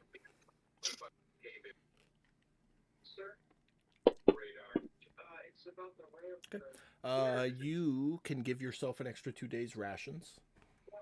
Find some nice berries and roots and things you're accustomed to. I would have given her the 10 rations that I bought her. Okay. So make sure you add that as well. And you'll spend a little bit of time doing that. Where are you heading after that?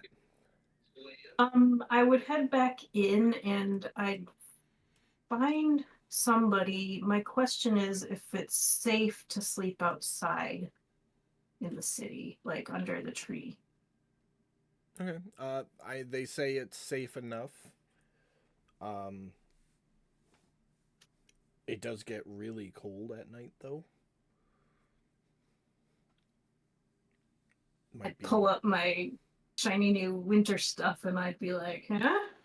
That's fine if you're moving, but if you're sitting still and, not taking precautions against the cold, it can be a problem. Not saying deadly, just a problem. Okay. I'd thank whoever that was for the information. You don't have to sleep outside. The hostel's completely free. Oh, okay. I appreciate that as well. Yeah, no problem. I'm assuming the pilgrimage, so good luck. Thank you. Okay. And that'll take some time, of course. But let's jump over to Kilron and Rick. See what you two are up to. As we walk away, I'd probably look at Rick and go, "That was so uncalled for." Right? I'm I don't even know what to say about that. That was an incredible betrayal. Yeah, we don't know what she did. Like, well, how she got those marks, why she got those marks, where those marks came from. I know those marks aren't good. I mean, I've seen those marks before. I know they're not a good thing, but we don't know the full story behind those. And we didn't even get a chance to get the full story from her. Right? I mean, and considering how she's behaved the whole time she's been with us, I have seen nothing to indicate that she is a dangerous person or a bad person that's going to do, awful things or something. Right? I mean, justice is a good thing, but blind devotion to it is just as bad as tyranny. Yeah, so I don't know, Rick. We from what I learned from all the people who come up and take this pilgrimage, it's a spiritual event that you do to cleanse your soul and become a better person. But you can't take a pilgrimage when you're in disharmony. I don't know, man. I'm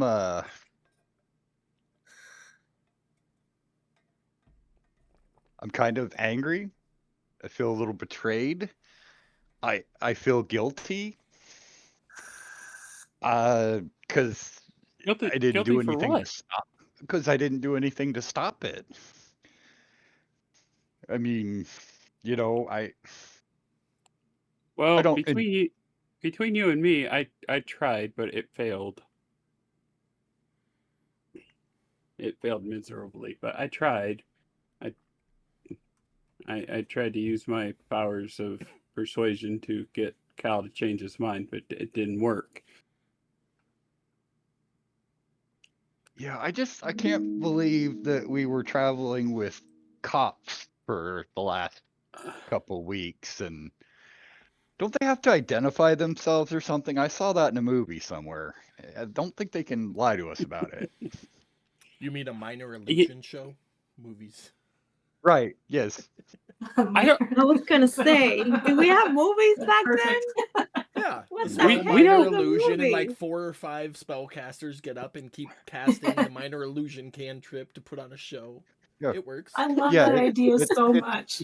It's the origin of the drive-in movie theaters. It's like the Yes. old You- it's you- like the old puppet shows where there was like 3 or 4 people working the puppets, except it's casting minor illusion over and over. Right. It's really awesome. You should go to see it in the Capitol when you're there again. That's Well, I awesome. mean, I honestly, Rick, I don't have much experience outside of this village. I don't know if they necessarily need to identify themselves, but I mean, it just seems I don't know, just it doesn't set right that you arrest somebody without even knowing the full story. I don't know, Rick. I don't know. And we continue on, I guess, unless Rick's got more. Yeah, it's just really gonna suck if. I mean, it's one thing. I don't know. My worry is like, what if she robbed a lord or something? Because we know there's no justice for poor people, not when rich people can buy it. Which means then we're gonna have to kill a shitload of watchers to free her. Then we're gonna have to go find the lord. We're gonna have to kill everybody in his home, find every one of his bloodline, kill every one of them, all of their pets, all of their friends and associates, just to make sure that everybody knows this isn't okay. I mean, that's a lot of killing, dude. Yeah, well, I mean,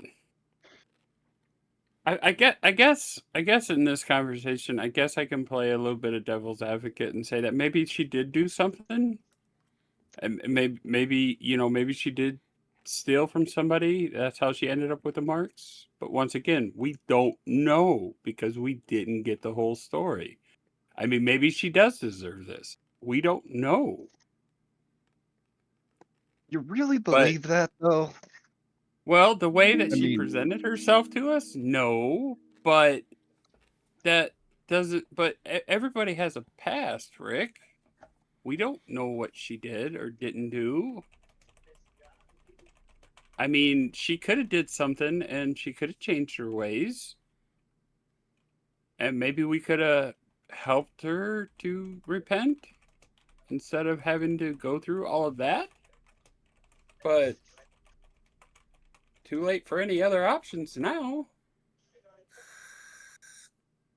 And going and killing everybody and their brother and their animals seems a little extreme.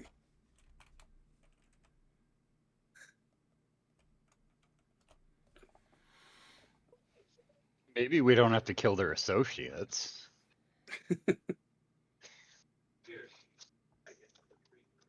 I don't know. Where are you guys heading I don't know, to? man. Well,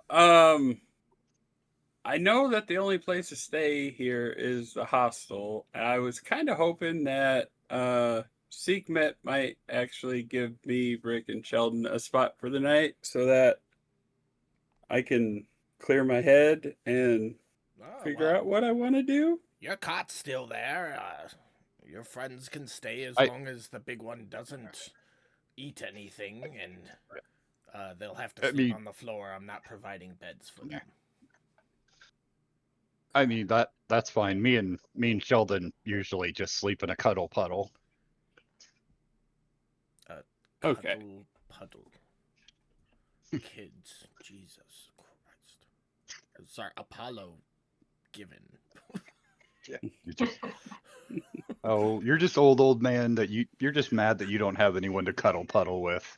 Yeah, well, you'll find out real quick what kind of cuddling gets done if I catch you snoring and waking me up in the middle of the night. You heard him, Sheldon. To nudge you over to your side. No funny business. But you two, unless you had anything else you want to talk about on camera, we'll spend the evening in Keeks Matt's hut. Hot meal, warm space, if not warm bed to sleep in for the night. Did either of you have anything else before the next morning? No, I know that I am exhausted and need some rest. What about you, Jeremy? No, I don't have anything else. Okay. Let's cut over to Cal and Saphira inside the hostel. Saphira, when you arrive, there's a pot of Everstew, and that's kind of like part of the deal there. Like, haul firewood, add something to the pot, keep it going, keep the area clean. There isn't anyone else staying here at the time. You guys have complete run of the place. It's kind of the end of the pilgrimage season before the bad weather really sets in a week or two. So yeah, the place is empty, but there is a pot of Everstew going. And all you have to do is grab a bowl, which Cal has already done and is sitting eating as you walk in. How much is it so I can know what to mark on? It's for you This to entire set to keep building is going. free. You just have to do Free. the little bit of work to keep it clean and keep it running. So like if you want the place to stay warm through the night, you have to haul some firewood in. Clean it up when you're done before you leave. If you have some food stuff, drop it in the pot to add to the stew. That kind of stuff. That's your payment. Gotcha.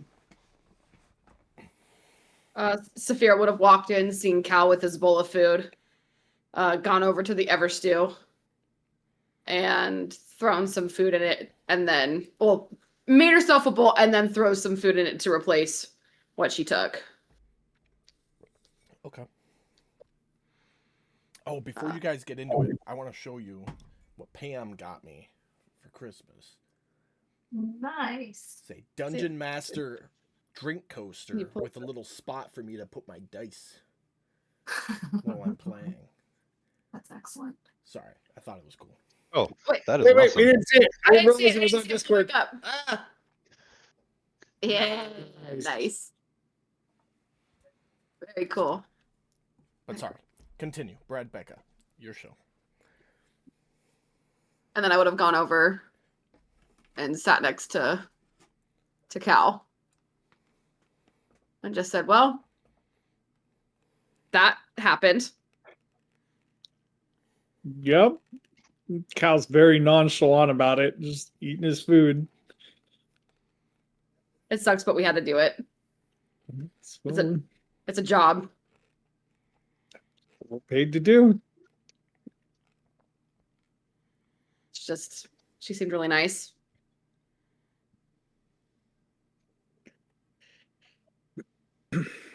Is there any bottles of alcohol at all? Nope. You could buy a half barrel from the market, though. Technically, we already have half barrels because we bought them when we bought the cold weather gear, I think. Oh, okay. They didn't come with cold weather gear. You had to add it. How If much you- was it? Because I forgot the. 2 gold. It was 2 gold a 2 piece. gold each, yep. And that's like a gallon and a half ish. All right. Let's see. I'll buy 3 of them. Okay. Which was 6 huh? So if there's a flagon around, obviously Cal would have poured himself one already, but he will pour one, kind of slam it down in front of Saphira and say, "Here, drink this. It fixes everything. You'll be all right." I was like, well, first off, I don't think booze fixes everything, but thank you. And then she'd take a sip of it. Well, with that attitude, it doesn't. And then I would tell him that I'm still planning on going up the mountain for the pilgrimage. And then I'm going to stop at that healer's hut to see if I can help her.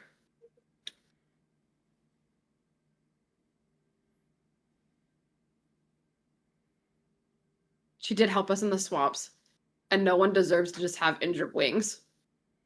I would do the same for anybody who was in our charge as a criminal. But she's not in our charge. We were responsible for her. Responsible for the arrest. Now she's with the Watchers. But I feel like I owe her. She helped us in the Undying Marches. Can you guys hear all this, by the way? Yep. Yeah, but Yep. Adisha's right. You should listen. Shut up, Jade. You're not there right now. You're playing with my You hear a emotions. whisper in the sky saying this in your ear. Whisper on the wind. Sorry. But if we were traveling with someone that we had taken and arrested, I would not want them walking injured and wounded the whole trip.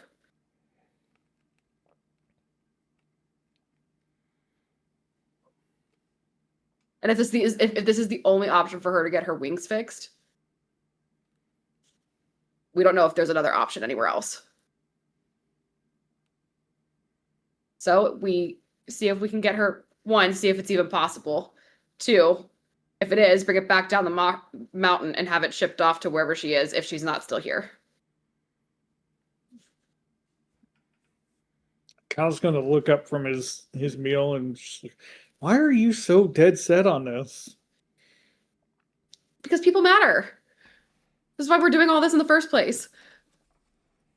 Okay. People matter. What about whoever's the victim of whatever crime she committed? Yeah, that's why we arrested her. So that Okay. they can get justice too, if that's what the court deems.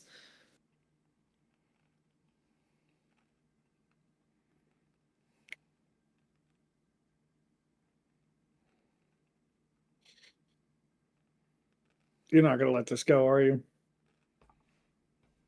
Probably not, no.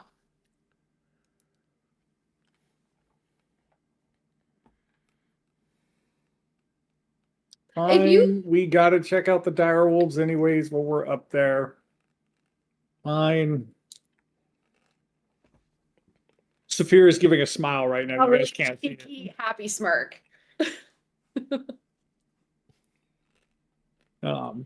With that, Cal's gonna finish his meal, finish his flagon, and he's gonna look at. I'm assuming it's almost sundown at this point. That's getting there. Cal's gonna tell Saphira that she should finish up and get some rest, and that he's gonna go to the blacksmith real quick, and he'll be back when he's done. Do you want me to come with you? No, you can come with me. Okay. And then I'm gonna throw logs on the fire. Okay. And get a room. It's like a bunkhouse, so there are no rooms. There's just like bunk beds. That's fine. Okay. I'd find one with two close by, and I'd make it look like the other one's gonna have like saved for Cal. Gotcha. Cal, you go to find. Really, it's the farrier, not a blacksmith. But you know where it is. You go over. There's nobody working the forge when you get there, although the forge is running. I mean, it's after business hours right now, so.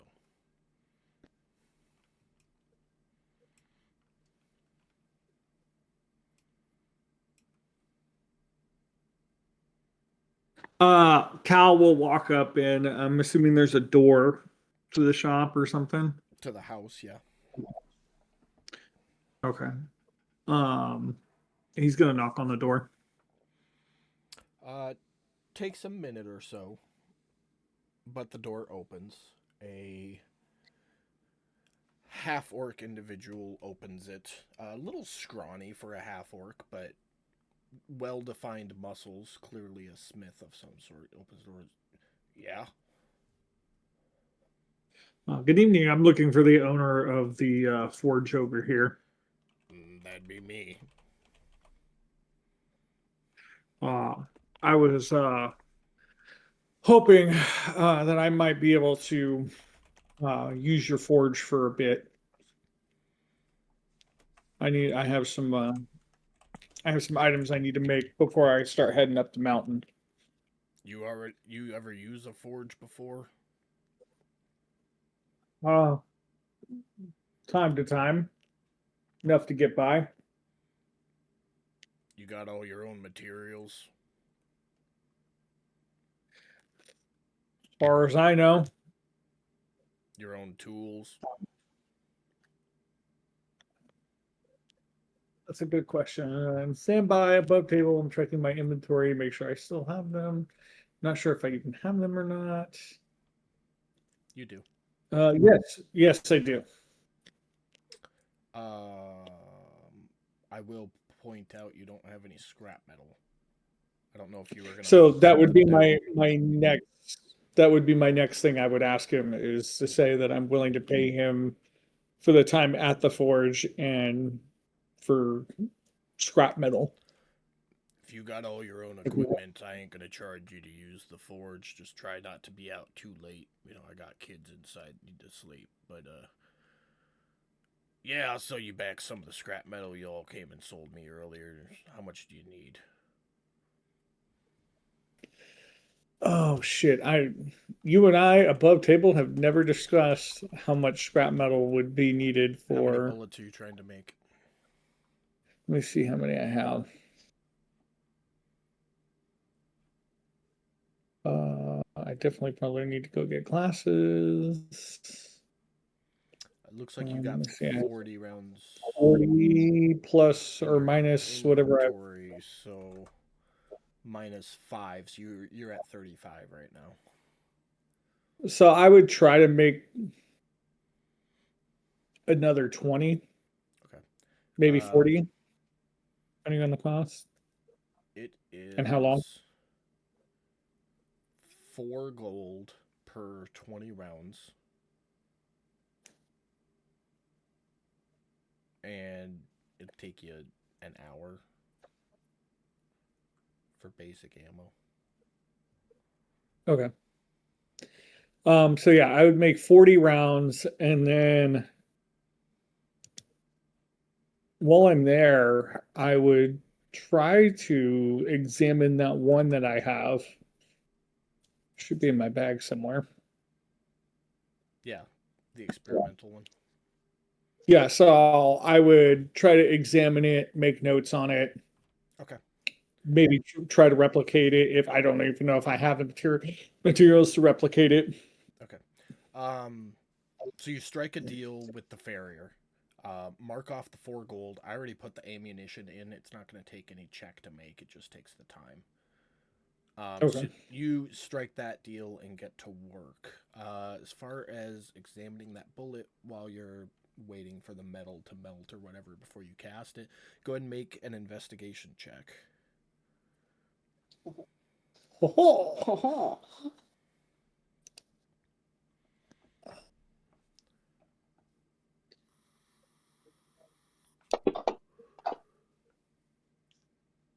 Beautiful. You with a 19. I mean, I guess for the sake of argument, you can say that he's not deconstructing the bullet, but that's kind of what he's doing, right? So like, I'm not going to that's what I destroy was just it. mentally deciding on, was whether or not that bullet gets destroyed in the process of you figuring out how to make it. But Gotcha. with a dirty 19, I will say you're able to keep it intact.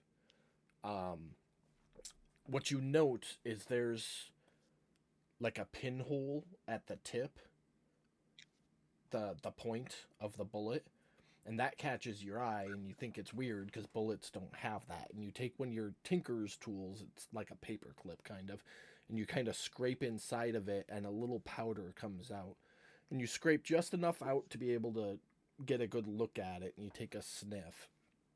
And what you determine is, by some means, whether the bullet's cast a specific way or altered after it's cast, it then gets hollowed out and filled with sulfur and then resealed to cover the sulfur in the center. So when it hits, the impact sets off the sulfur, causing the extra fire damage.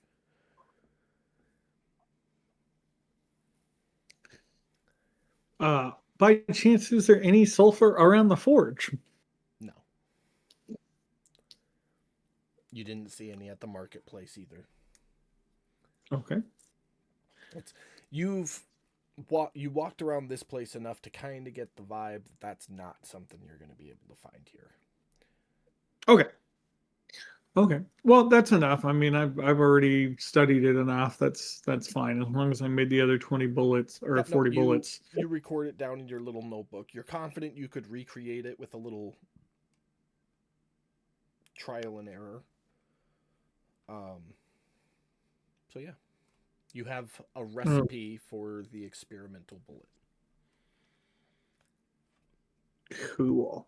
which we're just gonna rename the fire bullet. Nice. Yep. I Aren't those will called have to make tracers? Yeah, Yeah. basically.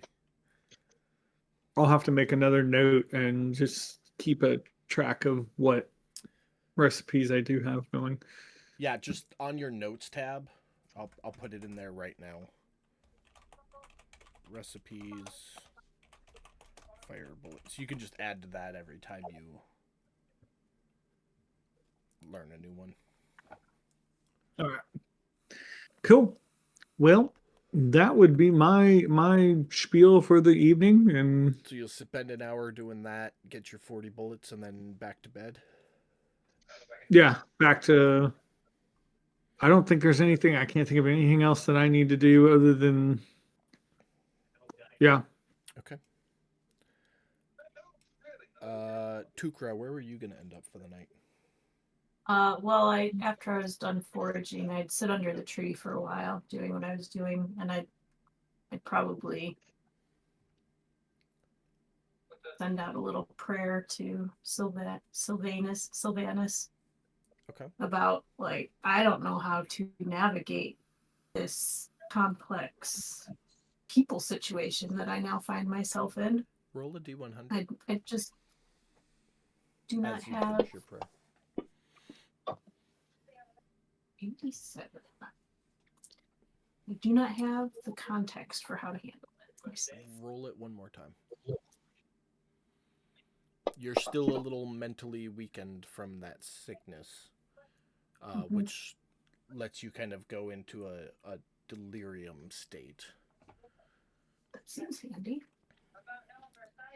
Yeah, until you have to make a wisdom saving throw. Nah, I mean, sure. Trade-offs.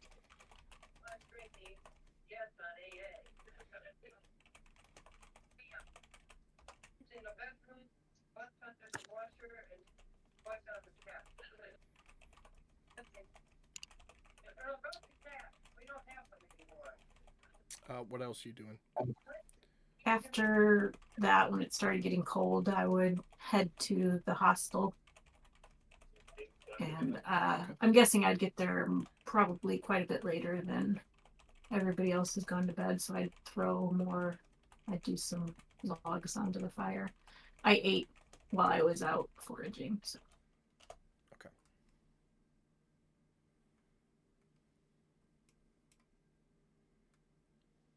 Beautiful. Jade, sitting in a jail cell. Anything from you for the evening? I'm innocent. I didn't do anything wrong. You're just gonna cause And these a are ruckus very all night. tight. These are I very love that. tight. Can anybody? Wait, am I still wearing handcuffs? Yeah. No, they shackled you to the wall. So they left the manacles on and then ran a chain from the wall to your manacles. So not only can you not separate your hands, but you can't move away from the wall either. I mean, a little bit, but you can't like move around. This is very inhumane and I'm very uncomfortable. Can anybody loosen these up? Please? I'll be quiet for the rest of the night. They just kind of sit there, and one of them's like picking dirt out from under his fingernails with a dagger and just not paying attention to anything you have to say. Where are you? Sitting there, playing with your fingers. This must be really boring, huh? Sitting here all day, doing nothing. Come on, let's chat. Come on, let's chat. They ignore you. I'm gonna try to see if I can get off the little chains and the little handcuffs. Roll a sleight of hand check. And I'm going savage, even if it breaks my fucking fingers. Oh. Okay, no, hold on. We're not gonna count that roll. Done. 26. Because you What changed what it. you got? You said you were gonna go Okay, savage. okay. I want you to roll again with advantage. But since you said you're gonna go savage on it, if you succeed, you're going to get a disability to your hands. Okay, cool. I'm already half broken. It's cool. Let's go. And it's worse than the first roll. You struggle and struggle and struggle and do not get out of the handcuffs. They gave you the kitty-sized ones. Of course they did. The stupid thing. I'm hungry. I haven't eaten. At some point through the night, not when you ask for it, but at some point through the night, they do slide a bowl of slop. And I mean, it's like basically just gravy with bread into the cage that you're in. Just close enough for you to be able to pick it up. Thank you. I'll share my bread if anybody wants some. As you say that, one of the other guards comes in and they have like a nice steak dinner with potatoes and vegetables. And they all sit I'm down. gonna look at him and say, don't forget where you came from. Started from the bottom, now we're here. Anyways. You don't want the bread? Besides heckling the guards all night, is there anything else you want to try and do? No, not right now. Okay. So we're going to stop you there because you could just heckle forever. Oh yeah, it could be 11 o'clock and we'll be here. Yep. Everyone is inside for the night. It is warm. It is safe. Everybody gets a long rest.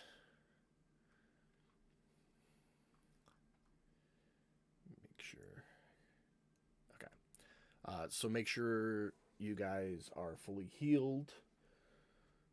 Or, yeah, fully healed. Got all your spell slots back. All that fun stuff. But the morning comes around. You all kind of get up with the sun, have breakfast,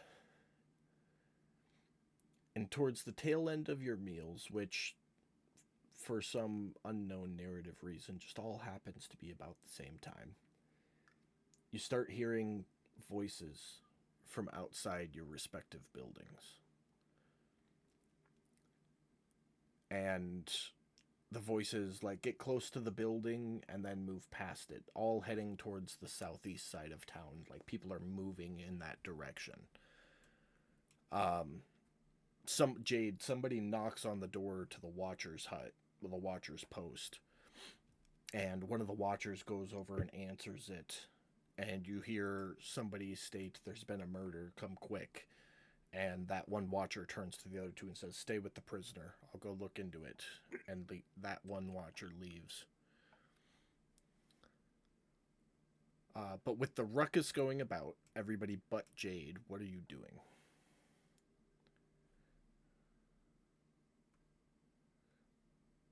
No, go ahead. I guess I'm coming out of the building, heading towards the commotion. Yeah, you come out, you see people running off kind of towards Ikro's hut. In that direction. So you're following Rick? Yeah, me and Sheldon will go. See what's up. Cal, Saphira, Tukra? We're all gonna follow, but I would like to retcon that while Cal was out doing his smithing last night, I would have written my character witness for Jade. Okay. To get ready to send off. Yep, with them. You've got that written up. So. Cool. All right. Yeah, then I would go. What'd you say, Katie? I said I would also go. Okay. Yeah, the 5 of you run off, following the crowd. Pretty much the entire town has gathered up around Ikro's hut. As you arrive, Elder Brab is standing there, talking to the watcher in hushed voices. As their conversation kind of comes to a pause mark, Elder Brab notices the 5 of you and waves for you to approach.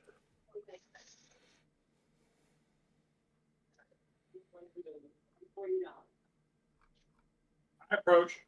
I approach. Same. You all kind of step up and huddle in. Elder Brab, in a hushed voice, so that the town folk don't hear us. Ikro has been murdered. We don't know. Nobody saw anything. Nobody heard anything. Somebody came to bring her food this morning and discovered what is inside. And well, Wait, Ikro, the old lady? Yep. Yeah. While the Watchers do handle this sort of thing, typically, some more experienced eyes might not be a bad thing, especially considering it might have been somebody in the village. I mean, we were here yesterday obtaining some information from her about some health potions. She was alive when we left. Well, perhaps having been here last evening, you could take a look and see if anything's out of place, unusual. Maybe it'll be a clue. I'm not asking you to solve the murder, but if you wouldn't mind looking, and if you want to try and solve the murder, it'd be much appreciated.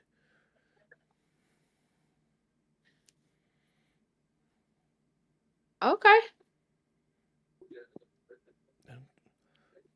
Take your time. I'll keep the villagers out. Have your look. And he steps to the side to allow you access to the hut.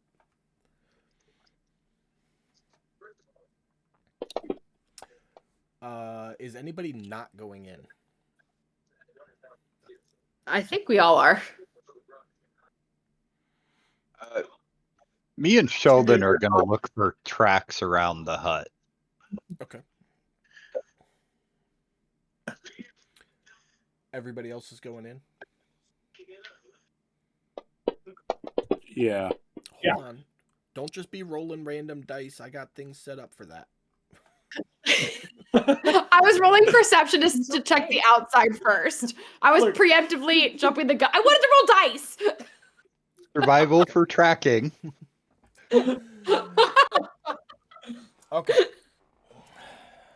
If checking outside the hut, yes, a survival check.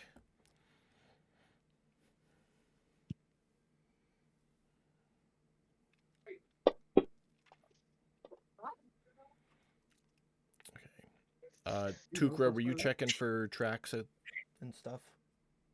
I suppose I can. Go ahead and do a survival check then.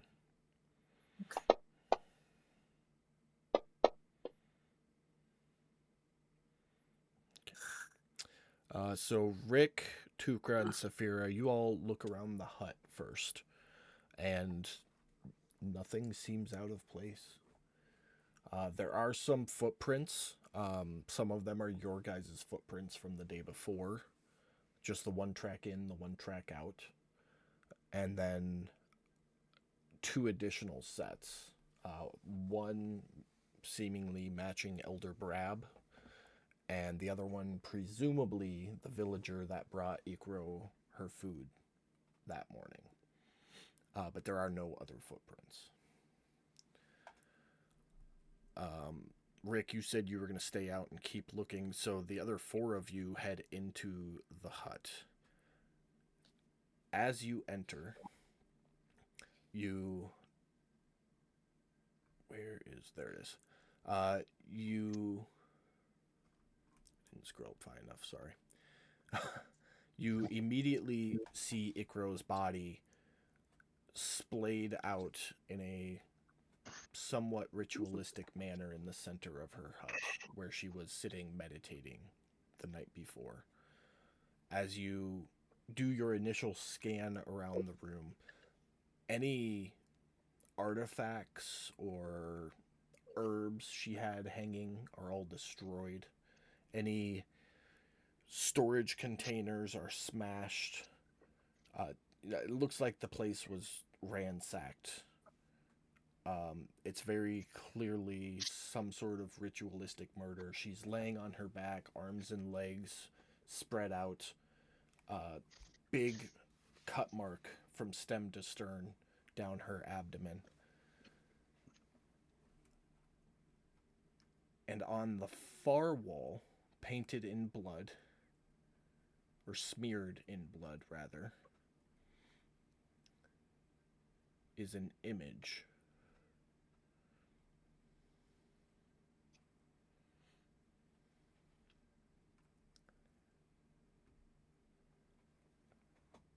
And as you all look at this image, I need Becca to jump over into the Curse of Strahd chat. Please, Okay. thank you. I will walk into the other room. And I will be right back with the rest of you.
Welcome back. That was a quick one. Just give them just a second.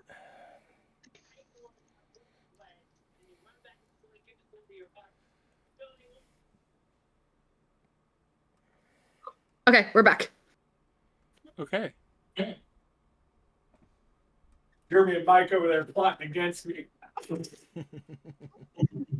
I know you guys. I just hope your next character's a little more group-minded. Becca, I am going to send you a copy of that for note-taking purposes, by the way. Cool. Thank you.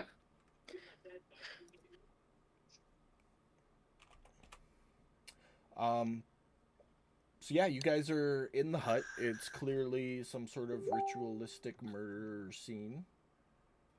What do you want to do? Well, my main purpose for coming in was to, since I was there last night and I was investigating, I assume I would notice anything out of place, which doesn't take an investigation check to see that everything is out of place because it's been ransacked. Everything is out of place. However, if anybody wants to look around the hut for anything distinct, you may make a investigation check. If you want to investigate the eye smeared in blood on the far wall, you may make a history check. Do I get any bonuses for doing the investigation check from before and knowing things? So you do get bonuses. It is dependent on if you're proficient. It changes the DC and makes it easier. Okay. I've got that built into my little sheet here. Okay.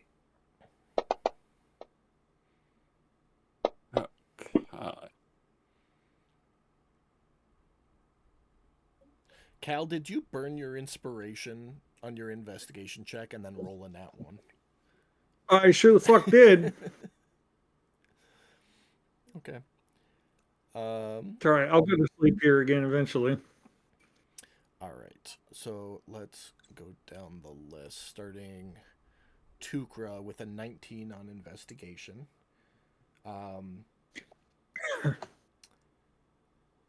You come from the part of the world where ritualistic sacrifices are a thing. While your family didn't partake in them, you have seen them. So you look around the hut and you look at her and you're like 99.99 repeating % sure there is nothing ritualistic about this. This is chaos of rage and passion, and her body positioning is incidental.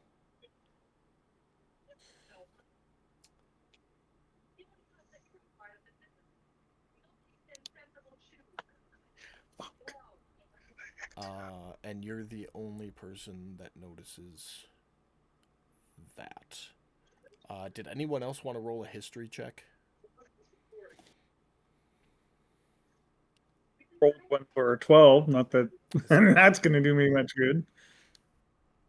You can all roll both of the rolls if you want. I am okay with that.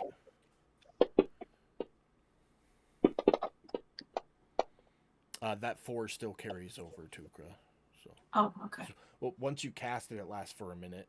So I guess you do need to reroll. You rolled a 4 again, anyways. So Tukra, you notice that about the body. Neither of you are proficient.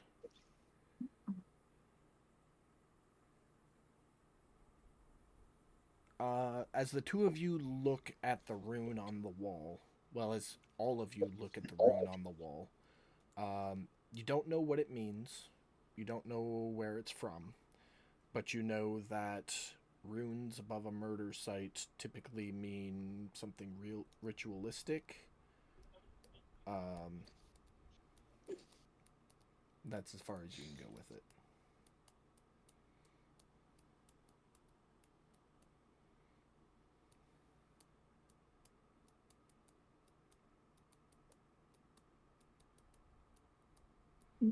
Cal's at a loss right now.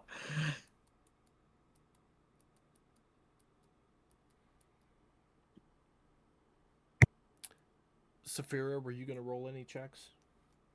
Sure. I'll roll. Yeah. Just click it. And a history check, if you wish. That makes Okay, but sense. this checks out though. Totally checks out. Let's see if this one checks out. Nat Wood. I gotta go use the bathroom. Okay. It's alright, I gotta type out a whisper.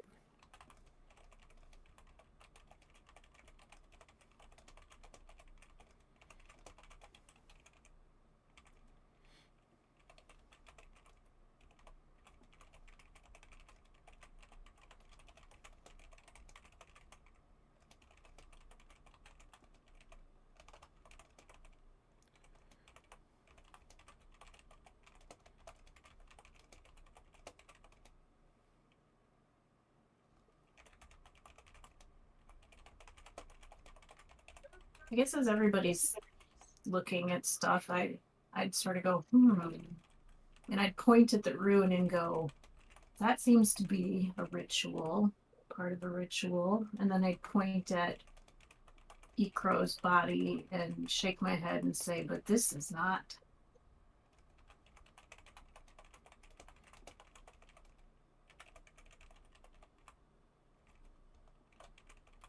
This is not. No, this is not a ritual killing.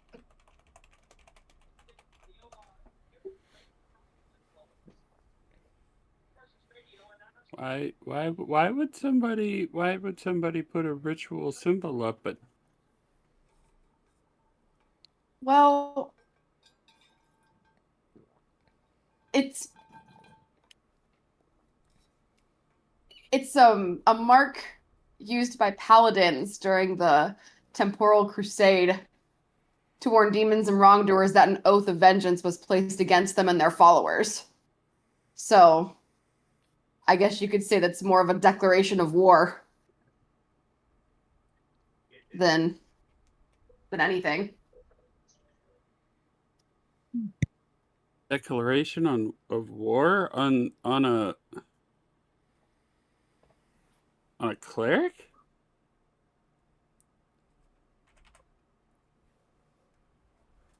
That seems. I mean, if not a cleric or someone else who was meant to find this.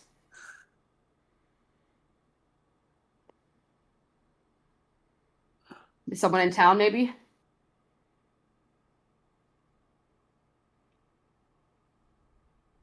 Honestly, the symbol's like pulling something to my mind, but I can't fully grasp it. Jeremy, while they're talking, go ahead and do another survival check as you continue looking outside.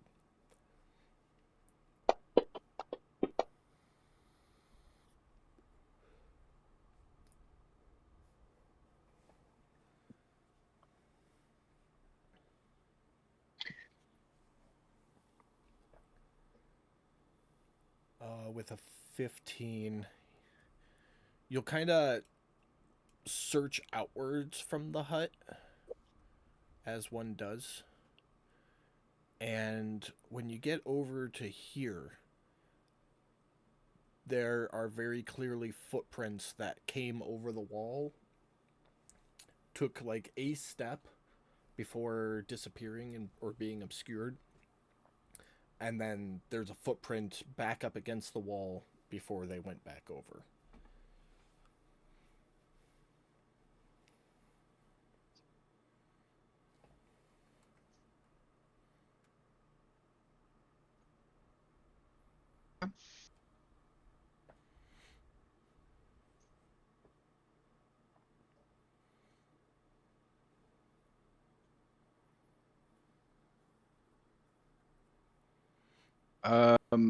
I will go stick my head in the door and just say I found some tracks coming in and out of the fence. I'm gonna go look outside the fence to see where they came from.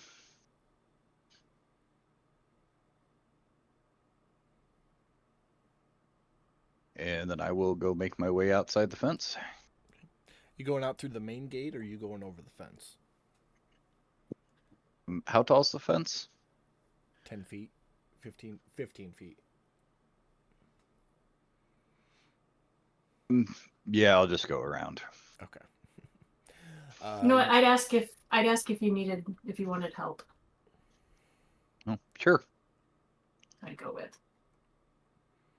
Okay. and give them guidance. So you guys work your way outside the fence. Go ahead and make a round of survival checks. And you said you're giving him guidance this time around, Katie? Yeah. Okay. So you'll roll the d4 and it'll get added to whatever he rolls. Oof. Me. It's okay. You rolled a 15 first, plus 3 for an 18. Cal and Saphira, are you going with, or are you still in the hut? I think we're going with, because I think we basically saw everything we needed to in the hut. Okay. I didn't see shit. Yeah. So yeah, we'll follow. I rolled the survival checks for both of us. Kilron, you gonna stay in the hut, or you gonna go with? Since it's just you in there now. Yeah, if everybody else is Okay. going, I'm gonna follow. All right, too easy. You all get outside the fence. You get over around near Icaro's hut. It doesn't take hardly anything of a roll to find the footprints on this side of the wall. And the footprints, both to and from, came from the forest.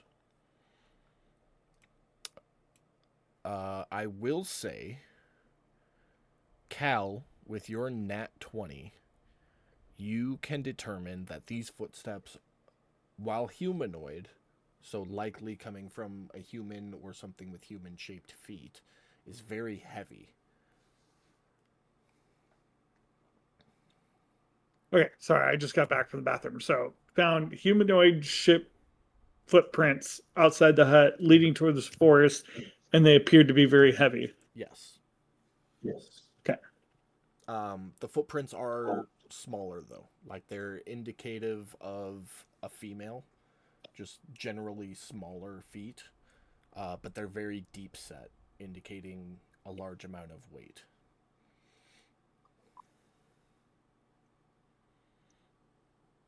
And we're sure that Jade is still locked up and not carrying explosives. As far as you know. Okay.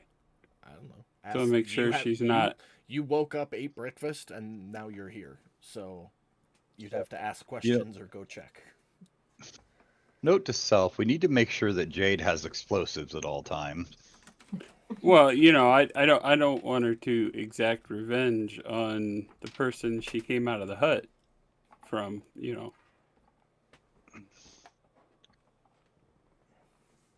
Why would Jade's footprints be, or why would they be heavy?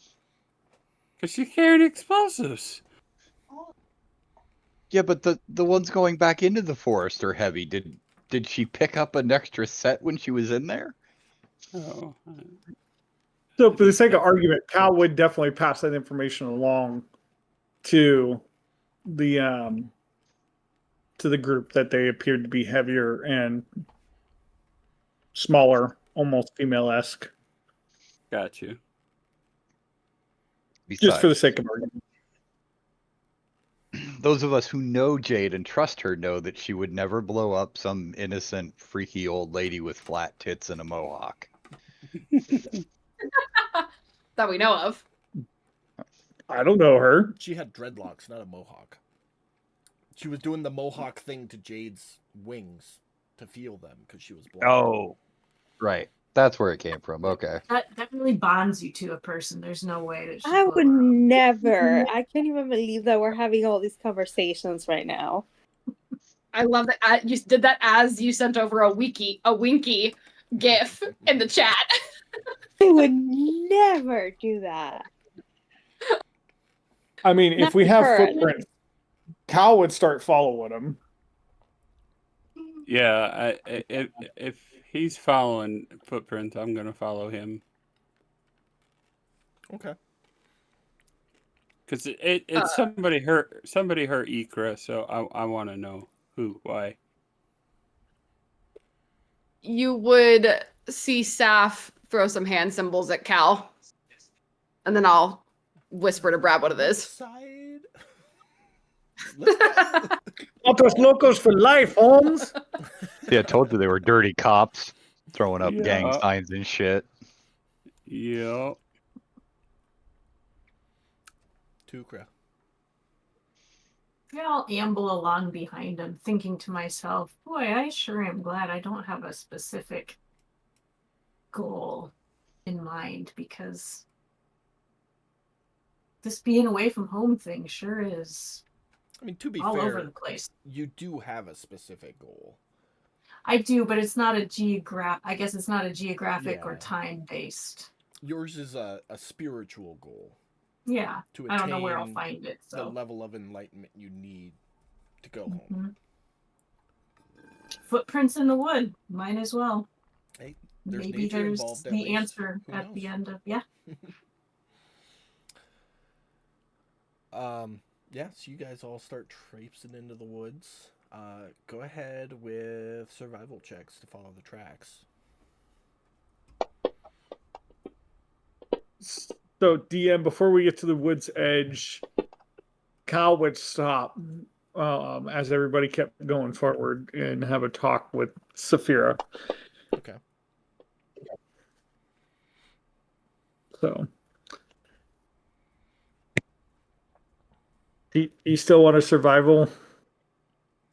Yeah, From because us, or- you're still gonna follow the tracks. So this will determine how well you can follow them. Do you want me to, Oh, I can. do you want me to roll it? Yeah, go for it. But yeah, you get to the edge of the trees, which is, a good 50 feet from the fort wall, and we'll say that's when Cal stops and starts talking to Saphira.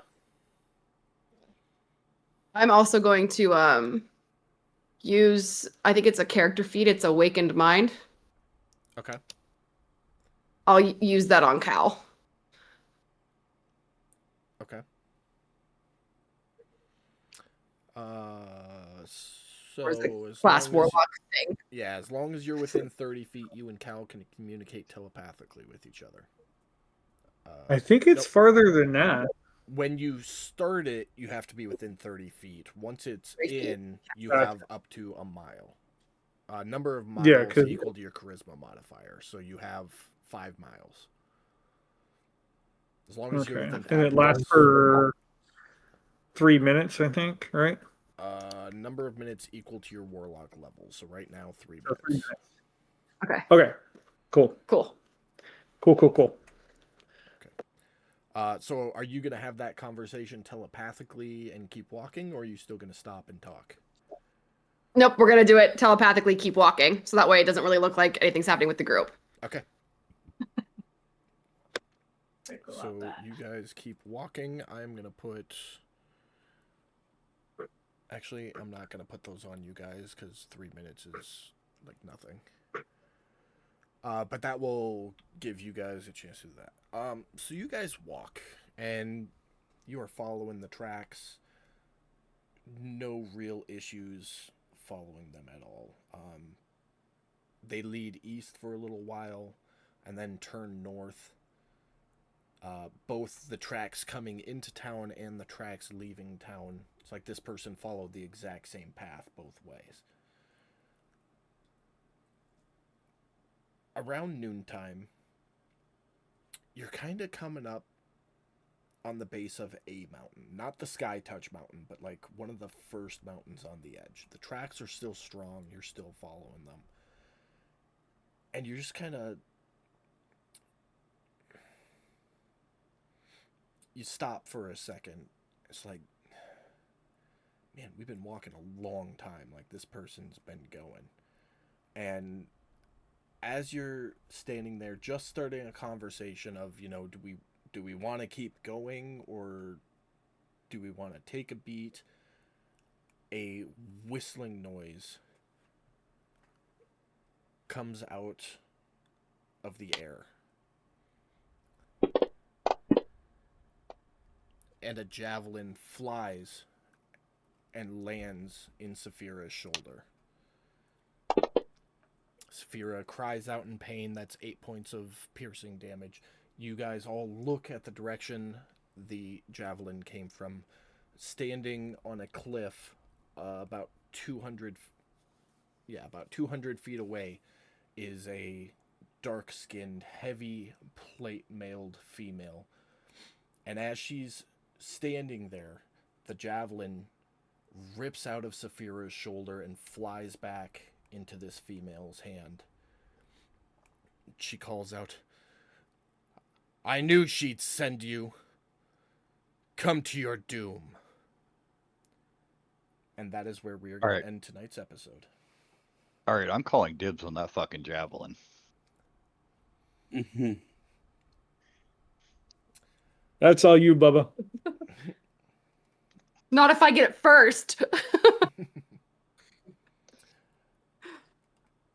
Yeah, that's tonight's session. It goes by too fast. I know. Time flies when you're having fun.